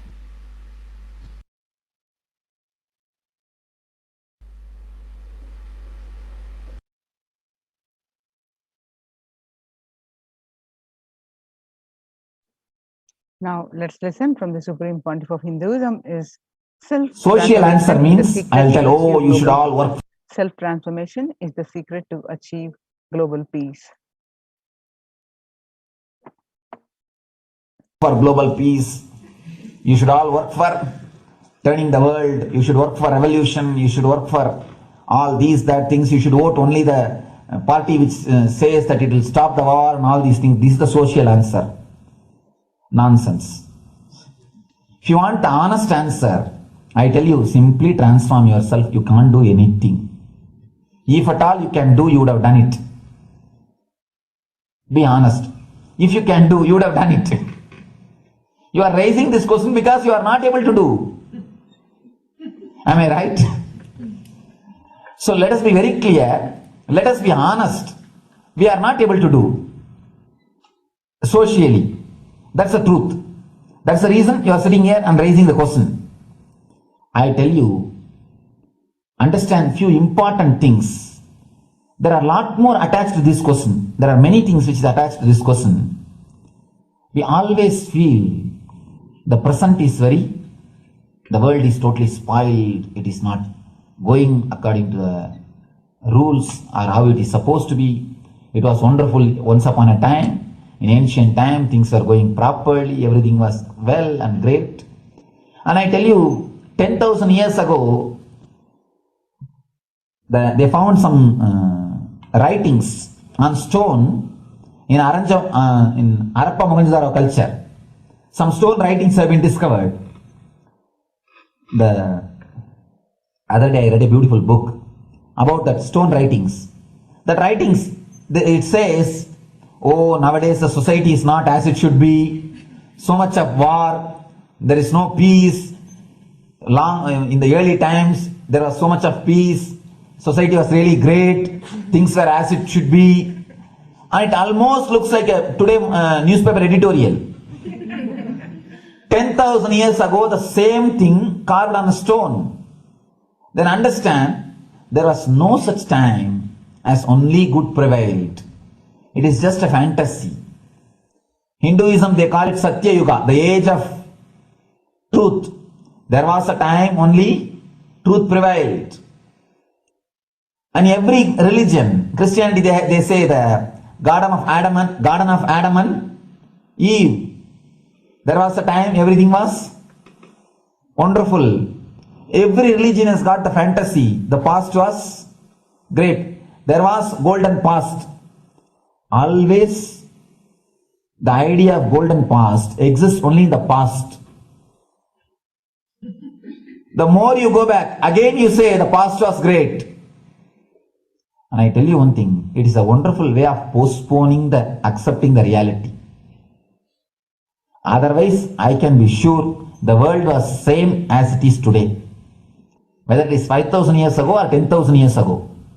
Maybe one thing, there was no CNN channel that time. So the news did not reach you so quickly. That's all. The news did not reach you so quickly. That may be the only difference. But otherwise, I can be sure the good and the bad was equal. Good and the bad was equal. The same amount of wars were there. All the other things were there. You read the Puranas, the mythological stories of India, you see enough of things. Enough of dirty things. I think sometimes I find little more. And if you read completely the Puranas or the Hindu scriptures, there are a lot of things much worse than modern day. The criminal activities or bad things or negative things, whatever you say, all this stuff. And never think only present day is corrupted or violent. In the ancient days also, all these things were there. Only one thing was not there, CNN news or the internet. So the news did not reach you. But otherwise I can tell you, enough the good and bad was there. It always will exist. It will exist. All you can do is, if you awaken yourself, if you reach the enlightenment state, you can go beyond it. And I tell you, enlightenment is the only service you can do to the society. Just become enlightened so that you will reduce the negativity. Now, as of now, you are also the part of negative group. Naturally, we will be a negative group. As long as we are unenlightened, we will be the part of collective negative consciousness. So if you become enlightened, at least you will reduce your weight. That's the only thing we can do. Nothing else can be done. So all I request you to do is just become enlightened. Realize that you are a lion. That's the only way to help yourself and the society. Otherwise, all revolutions, you see, all revolution again end up as one more tradition.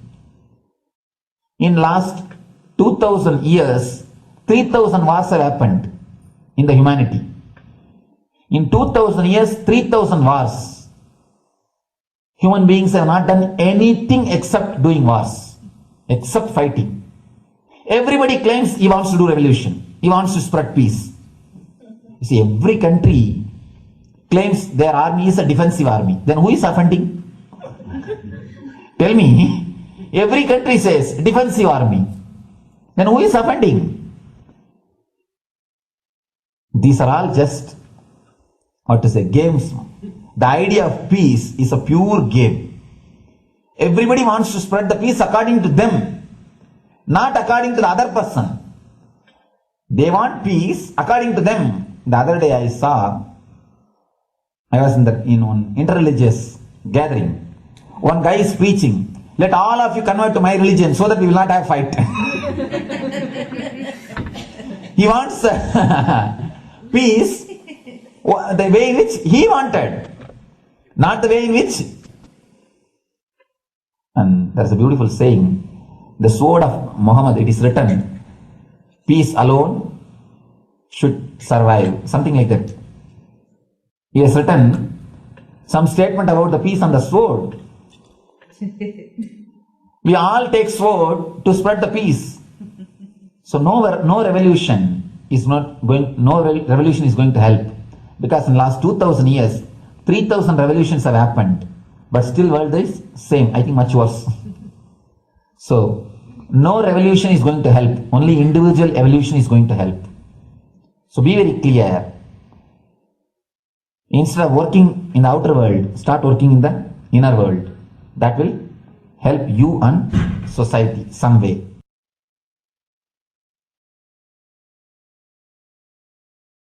Social answer means, I'll tell, oh, social answer.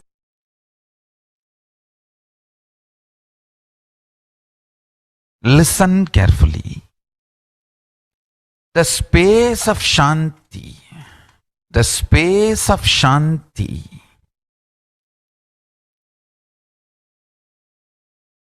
is where Kailasa grows. Listen carefully.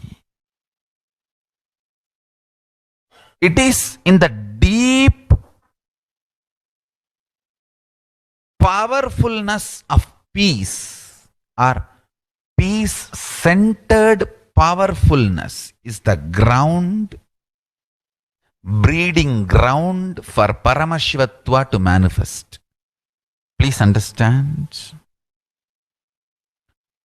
Like how pure mirror reflects everything, pure Shanti-based Shakti,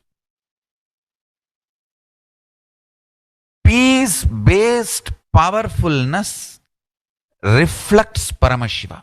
Paramashiva manifests in peace-based powerfulness. Please understand. Neither violence nor powerlessness. Powerlessness is weakness. Violence is abusive. Peace-centered powerfulness. Powerfulness-centered peace. All the Upanishads starts with peace, completes with peace. Shanti mantra starts with Shanti mantra, gets completed with Shanti mantra.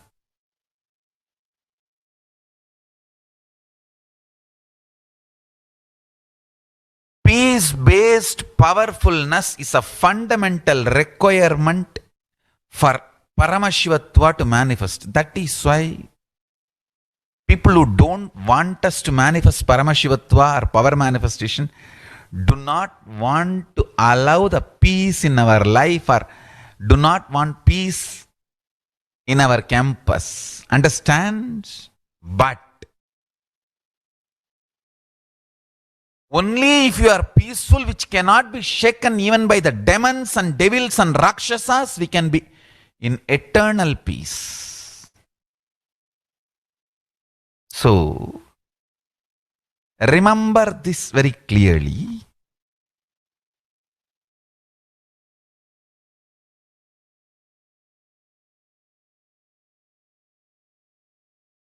Peace alters the very DNA structure, genetic structure, the core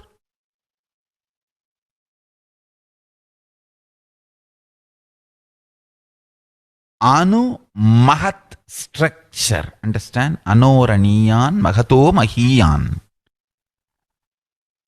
The consciousness in you is atom inside the atom, Mahat, more than Mahat. That Anoraniyan Mahato Mahiyan. That consciousness starts growing in you with more and more peace-based powerfulness developing in you. Nothing can be compared to unclutching. Spend more and more time, energy in unclutching. It will never be wasted. Time spent on unclutching is the most productive time for you in your life, because unclutching completely makes you altogether a different material. Understand? It makes your very biomemory, muscle memory, core structure, molecular structure, genetic structure, DNA structure, everything.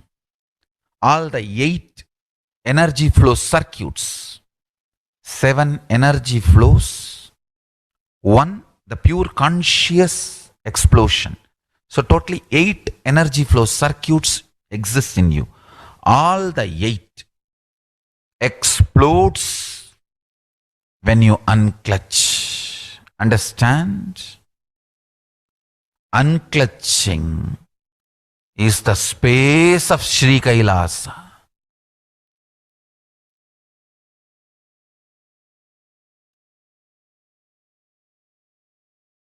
Listen.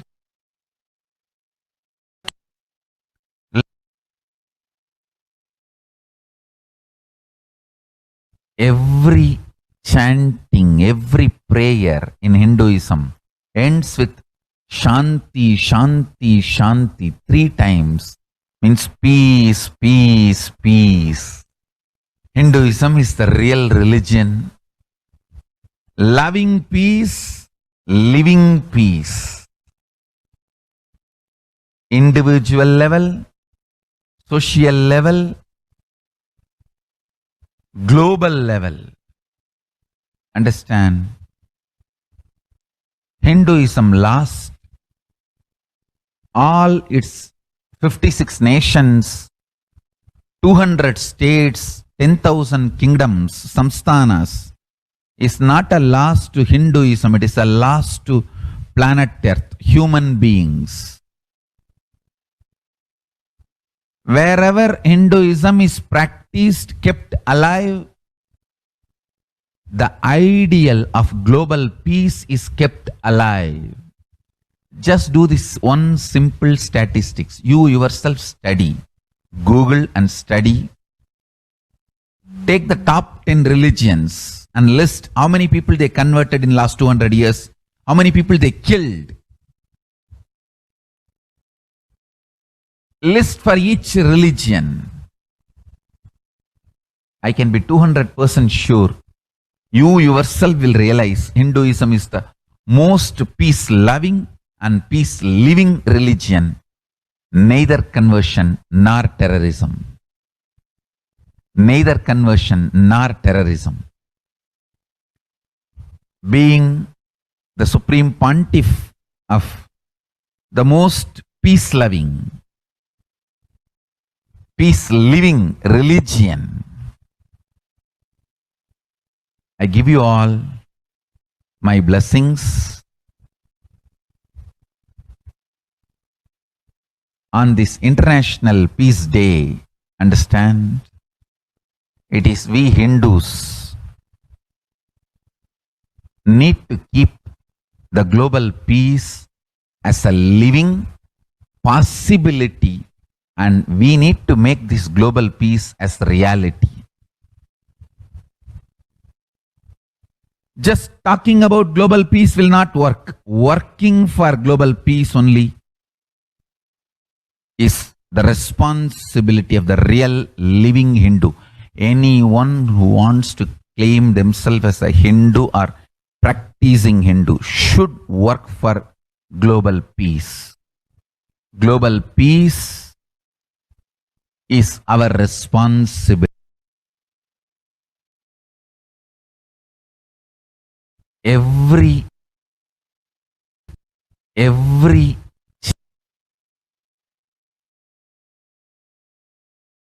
Hindus have the responsibility to bring global peace. So you can also throw a challenge. See, if you are making a Hindu micronation, you can throw this challenge to each one. Your friends, family, 10 people. Let them participate in the challenge and then create. Let them send the challenge to others. So I welcome all the living and practicing Hindus to become founding fathers of KAILASA micronation in your countries, You can also make a challenge, like how they made ice bucket challenge and all that. We can make a challenge. You form Hindu micronation and claim, I am the founding father of the Hindu micronation KAILASA. And then you can invite your family, friends for a challenge. 11 people. You form and you challenge 11 people and they also form and they spread. So let us start spreading. This project is my message on this International Day of Peace. Let us start working for global peace instead of just talking. What the work we do will talk for us. The talk we do will not work for us. This is the message. The work we do will talk for us. The talk we do will not work for us. Global peace is the responsibility of Hindus. We living, practicing Hindus, not only we should achieve the individual peace through unclutching yoga, meditation, we should also create an ecosystem where the global peace starts manifesting. This KAILASA Hindu micronation is the enlightenment ecosystem. I request every living practicing Hindu to manifest, do it. So the global peace can manifest from these KAILASA Hindu micronations all over the world.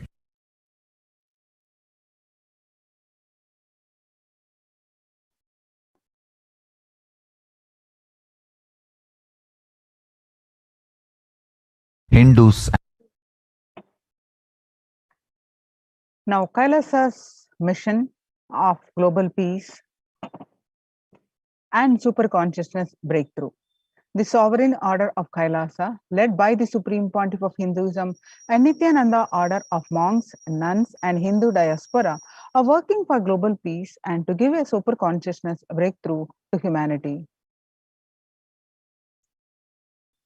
It is the Supreme Pontiff of Hinduism's mission to revive a conscious world where the global issues at the climate, economic, social, health, and humanitarian levels cease to exist from their very root, turning the problems of poverty, hunger, violence, discrimination into powerful living through the experience of oneness. The Supreme Pontiff of Hinduism has been working from the very grassroots level to usher in an era of peace at all levels, individual, societal, national, and global. His deep insights into the workings of the human mind, body, emotions have enabled him to powerfully and directly address various social and emotional problems facing humanity today. Some of the ways that the Supreme Pontiff of Hinduism provides spiritual solutions to combat the pandemic and other issues. Since the beginning of the global lockdown, the amount of contribution and activism of KAILASA has increased multifold through the Paramashivoham program, bringing super consciousness breakthrough to the whole humanity by starting the Akhanda Nirvikalpa Samadhi Jnana Yajna and contributing almost billions of minutes so far. Paramashiva Sankalpa chanting, the sacred Sanskrit mantra chanting to heal 24/7 via Zoom sessions.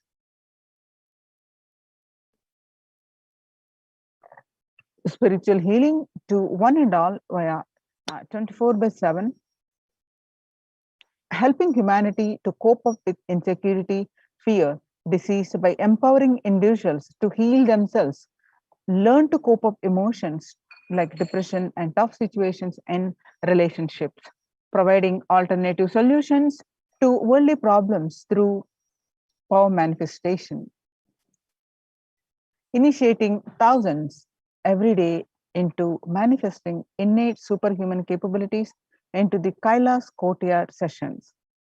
providing healthy solutions like a technique to clear the stomach from Ayurveda solutions, which ultimately brings clarity out to the spiritual truths and give a conscious breakthrough.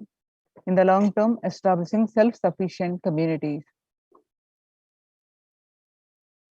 Continuing and intensifying the service of Annadan, free food to Nithyananda Annalayas around the world, including Tiruvannamalai, Los Angeles, and various other adhinams, paving way with the New World Order, starting the agriculture-based communities in Adi Kailas and several other locations.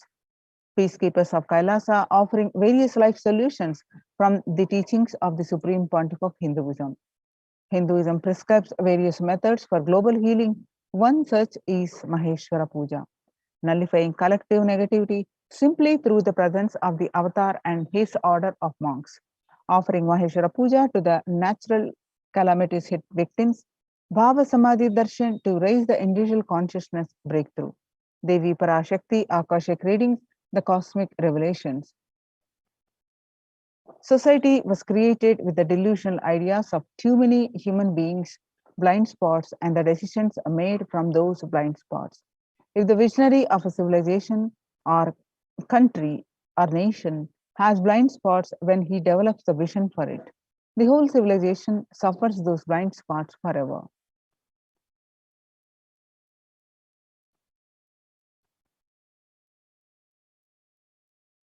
This isolation, which is seemingly endless, with an unknown future, which is compelling humanity to make a 100% lifestyle change, 100% lifestyle change is something to be deeply dwelled upon. All problems needed to be addressed only with the spiritual solutions and powerful cognitions.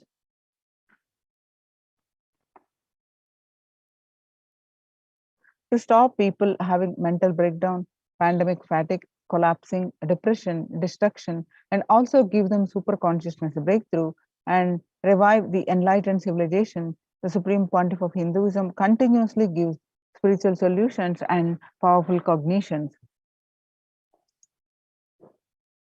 Some of the spiritual solutions and powerful cognitions are unclutching, practicing completion, practicing oneness, practicing ajapa japa of Mahavakya, Om Nithyananda Paramashivoham, consciously building deep feeling connection, yoga, puja, vegetarian diet, and nirahara samyama.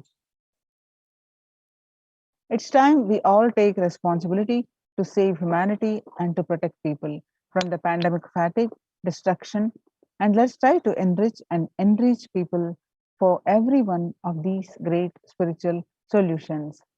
All these spiritual solutions are free and open for all. Let us take few minutes now and share with as many people as possible. Let us save the world and let us give them the experience of unclutching, Nirvikalpa Samadhi initiation, and save the people from pandemic fatigue, epidemic fatigue, destruction, and delusion. People from over 50 countries continuously radiate the space of Paramashiva by practicing the unclutching meditation 24 hours by 7 days a week, started from 13th May Indian Standard Time. At any given time, there are 4 to 8 zones actively unclutching around the world. Join this movement at http://kailasa.tv/minutes for peace. The life solutions based on the ancient Hindu tradition, the meditation and yoga techniques from the scriptures, the cognitions rooted in the highest truth, the lifestyle based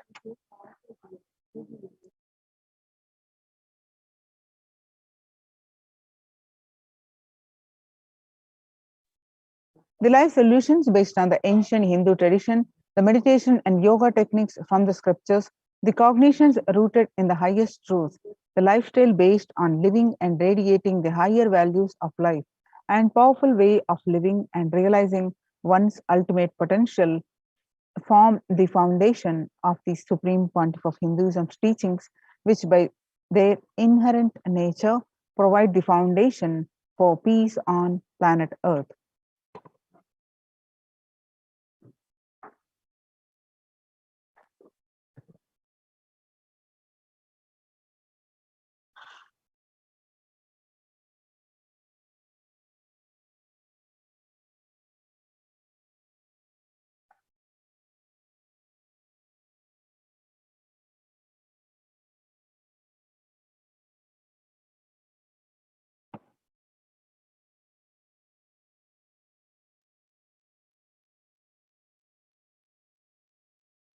The Supreme Pontiff of Hinduism has launched the Minutes for Peace initiative, which aims to reduce crime globally by conducting mass meditations around the world in parallel. In 2014, just after 2 years of launching the program, it crossed over 1 billion minutes of meditation. The scientific studies have shown a reduced crime rate after participation in the meditation and completion techniques. In 1976, it was found that when 1% of a community practiced meditation and puja, the crime rate was reduced by 16% on an average. The current tally on Minutes for Peace website is more than 4.3 billion cumulative minutes of meditation logged, including all the events, programs, and festivals where people have gathered in large numbers and participated in meditations and rituals. The total count comes out to be a staggering 409 billion minutes for peace so far.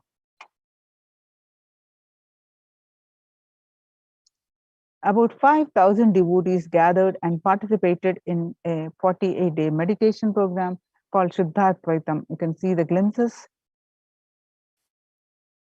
The Supreme Pontiff of Hinduism has hosted Kumbh Mela, United States, in Los Angeles since 2007. Nithyananda Sangha is interested as the only organization to host Kumbh Mela outside India by the Akhila Bharatiya Akada Parishad. In September 2006, the Supreme Pontiff of Hinduism has organized the first confluence for world peace to honor the memory of those who lost their lives saving other people on September 11, 2001 at Irvine, California. The second Conference for World Peace was held in Los Angeles in 2007 in collaboration with the Vedanta Society, BAPS, ISKCON, Siddha Yoga, and other organizations. The Kumbh Mela festival spread fast to other countries, including Australia, Canada, etc. In 2009, the Supreme Pontiff of Hinduism has organized a month-long peace walk covering 1,000 villages and 1,000 kilometers to bring together in harmony from all walks of life, to promote feeling connection and oneness among people. During the walk, healing camps were conducted in villages along its path. The Supreme Pontiff of Hinduism has conducted large-scale collective meditations on September 21st, International Peace Day, to raise the collective consciousness. One of the great contributions that the Supreme Pontiff of Hinduism is contributing is initiating thousands into sannyas. Sannyas is our social responsibility. Let us save Hinduism and humanity. The Supreme Pontiff of Hinduism has revitalized the monastic tradition of sannyas by initiating thousands into sannyas into Nithyananda monastic order. The all-renouncing monks contribute the best things to human civilization, living their life with the cognition that life is for others. These monks and nuns act as the high beginners of empowerment for human society distraught with violence, depression, and other forms of life's negativity. Supreme Pontiff of Hinduism has revived the ancient practice of embarking on pilgrimages. The Supreme Pontiff of Hinduism has also revived the ancient practice of embarking on pilgrimages, taking spiritual aspirants to high energy sacred spots such as the Himalayas, KAILASA, Varanasi, Angkor Wat, and various powerful temples of India. Even though prevalent in India, this practice is rapidly losing its original context, turning into a recreational family vacation. Reviving the original spiritual context, the Supreme Pontiff of Hinduism has made it possible for modern day human beings to benefit from the spiritual energy present at these centers and accelerate their journey of spiritual evolution, hence ensuring individual and collective peace as a natural consequence.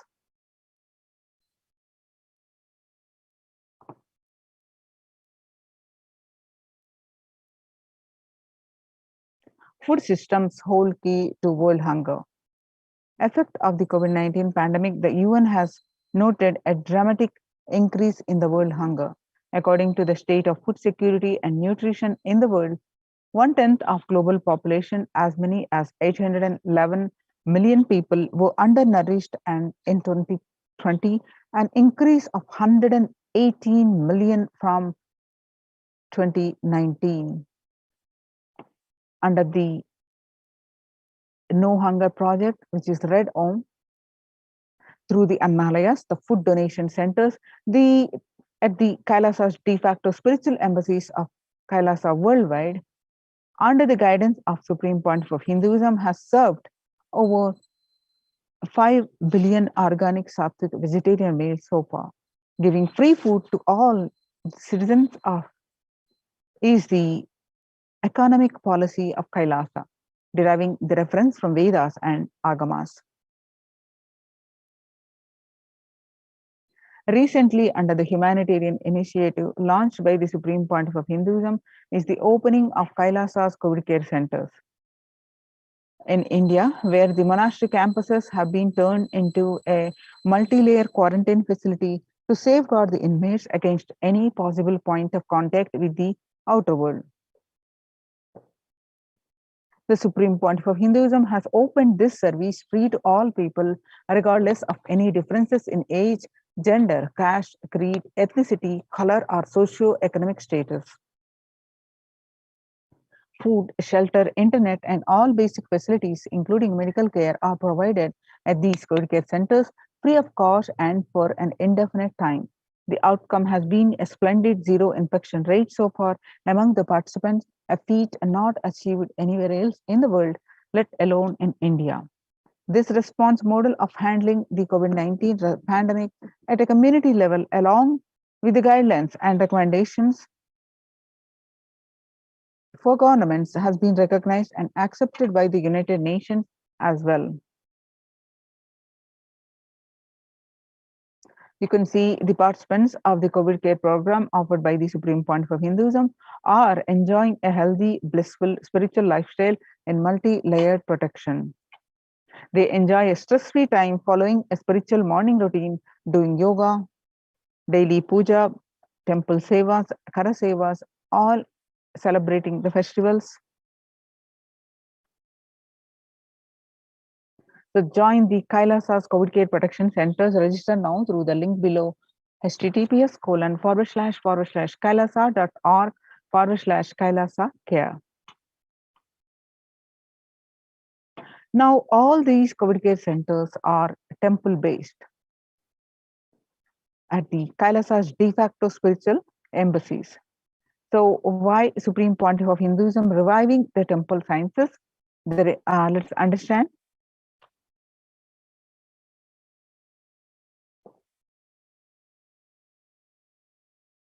Now, at the times when the COVID-19 is rampant and the ancient temples are in a lockdown because of the risk of widespread corona disease, the devotees of these temples were visiting and having the darshan of their gods and goddesses for thousands of years. At all these ancient sacred sentiments have come to a humming halt after the lockdowns have taken place.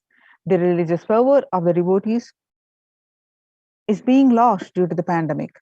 The Supreme Pontiff of Hinduism is reviving the e-KAILASA ecosystem and bringing all the ancient traditions of the online platforms of KAILASA TV, YouTube, and Facebook.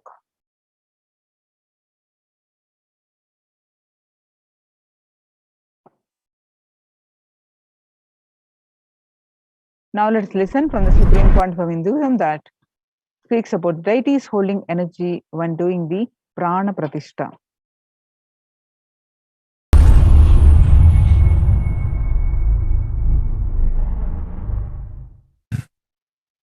Actually, after the great pause settling, I wanted to do this Kumbhabhishekam, and then the Shivacharyas have advised us that only after the Uttrayanam, Uttrayana Punyakala, means after the Uttrayana starts, we are having a good date, Uttamottama date for Kumbhabhishekam. So that's the reason we waited. And see, fundamentally, deity intensely receives the energy like a lightning and holds it and manifests continuously for the whole humanity. You see, it's like if I have to talk to you in a normal social language, it's like a lightning holder. See, I can get into the samadhi, one with Paramashiva, and bring the whole thing to planet Earth. But the deity should be able to hold it and manifest it, radiate it for the humanity. So that is the reason the beautiful, dense, most dense granite deity is made. The earlier, the Avudayar we made, too much of power manifestation, it has given crack in multiple places. I don't know how you guys will be able to believe. Maybe I'll tell them to show the video. Such dense granite cracks to pieces and so carefully maintained with so much of all the Abhishekam, Puja and everything. Crack is the last thing you can imagine in dense granite, but so many places that earlier Avudayar has had, and that's the reason we made the new deity with more dense granite now. More dense granite, the deity is done, so it can withstand the power manifestation and hold the power for quite a long time. Maybe at least next 12 years it can hold. And before that I'm planning for the different level of granite for Avudayar. I wanted to teleport from the other planets where the 100 times more dense than planet Earth's granite is available. And anyhow, all that I'll do it and then show, and instead of giving material for trolls, I'll give information after everything is achieved, after everything is done.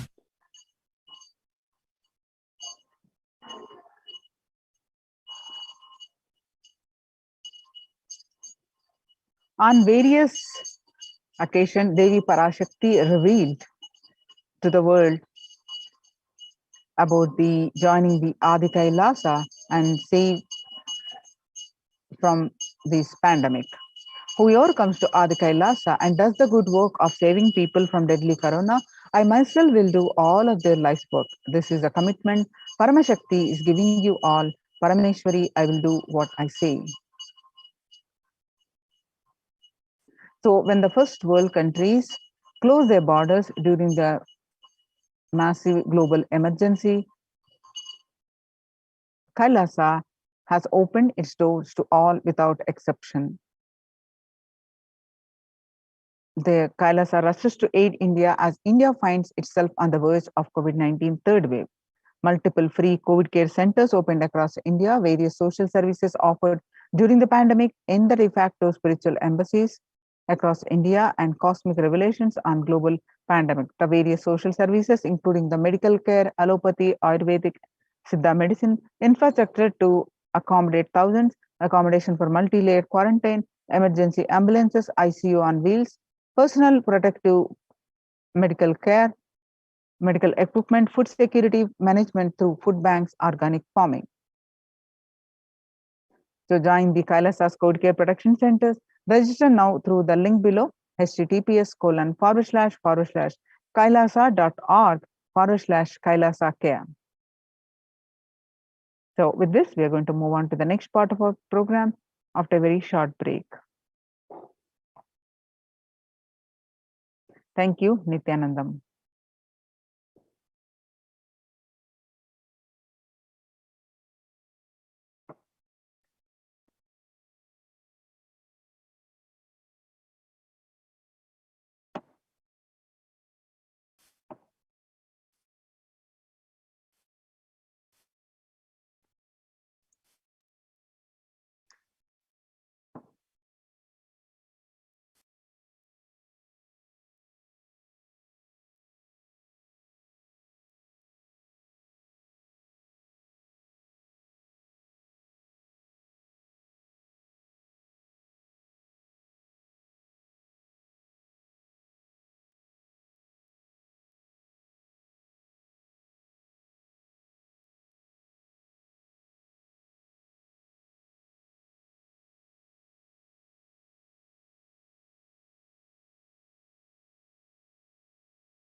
अरुणाचले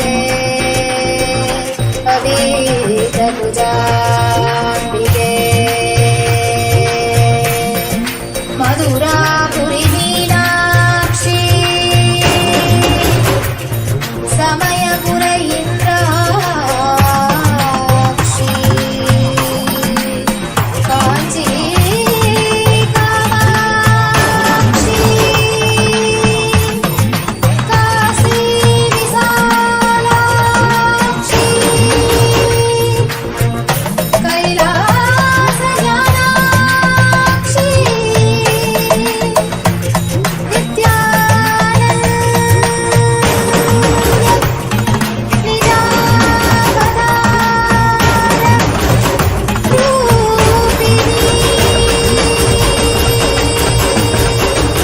शिवशङ्करि शापविमोचनि शोकविनाशिनि शास्त्रत्ते शिवसहिते शिवशङ्कुशुभङ्करि शुम्भरि शुम्भपदास्तत्ते सकलमनोहरि सुन्दरि सर्ववशङ्करि शङ्करदोषकृते जय परमेश्वरि नित्यसुमङ्गलि नित्यनितेश्वरि पालयता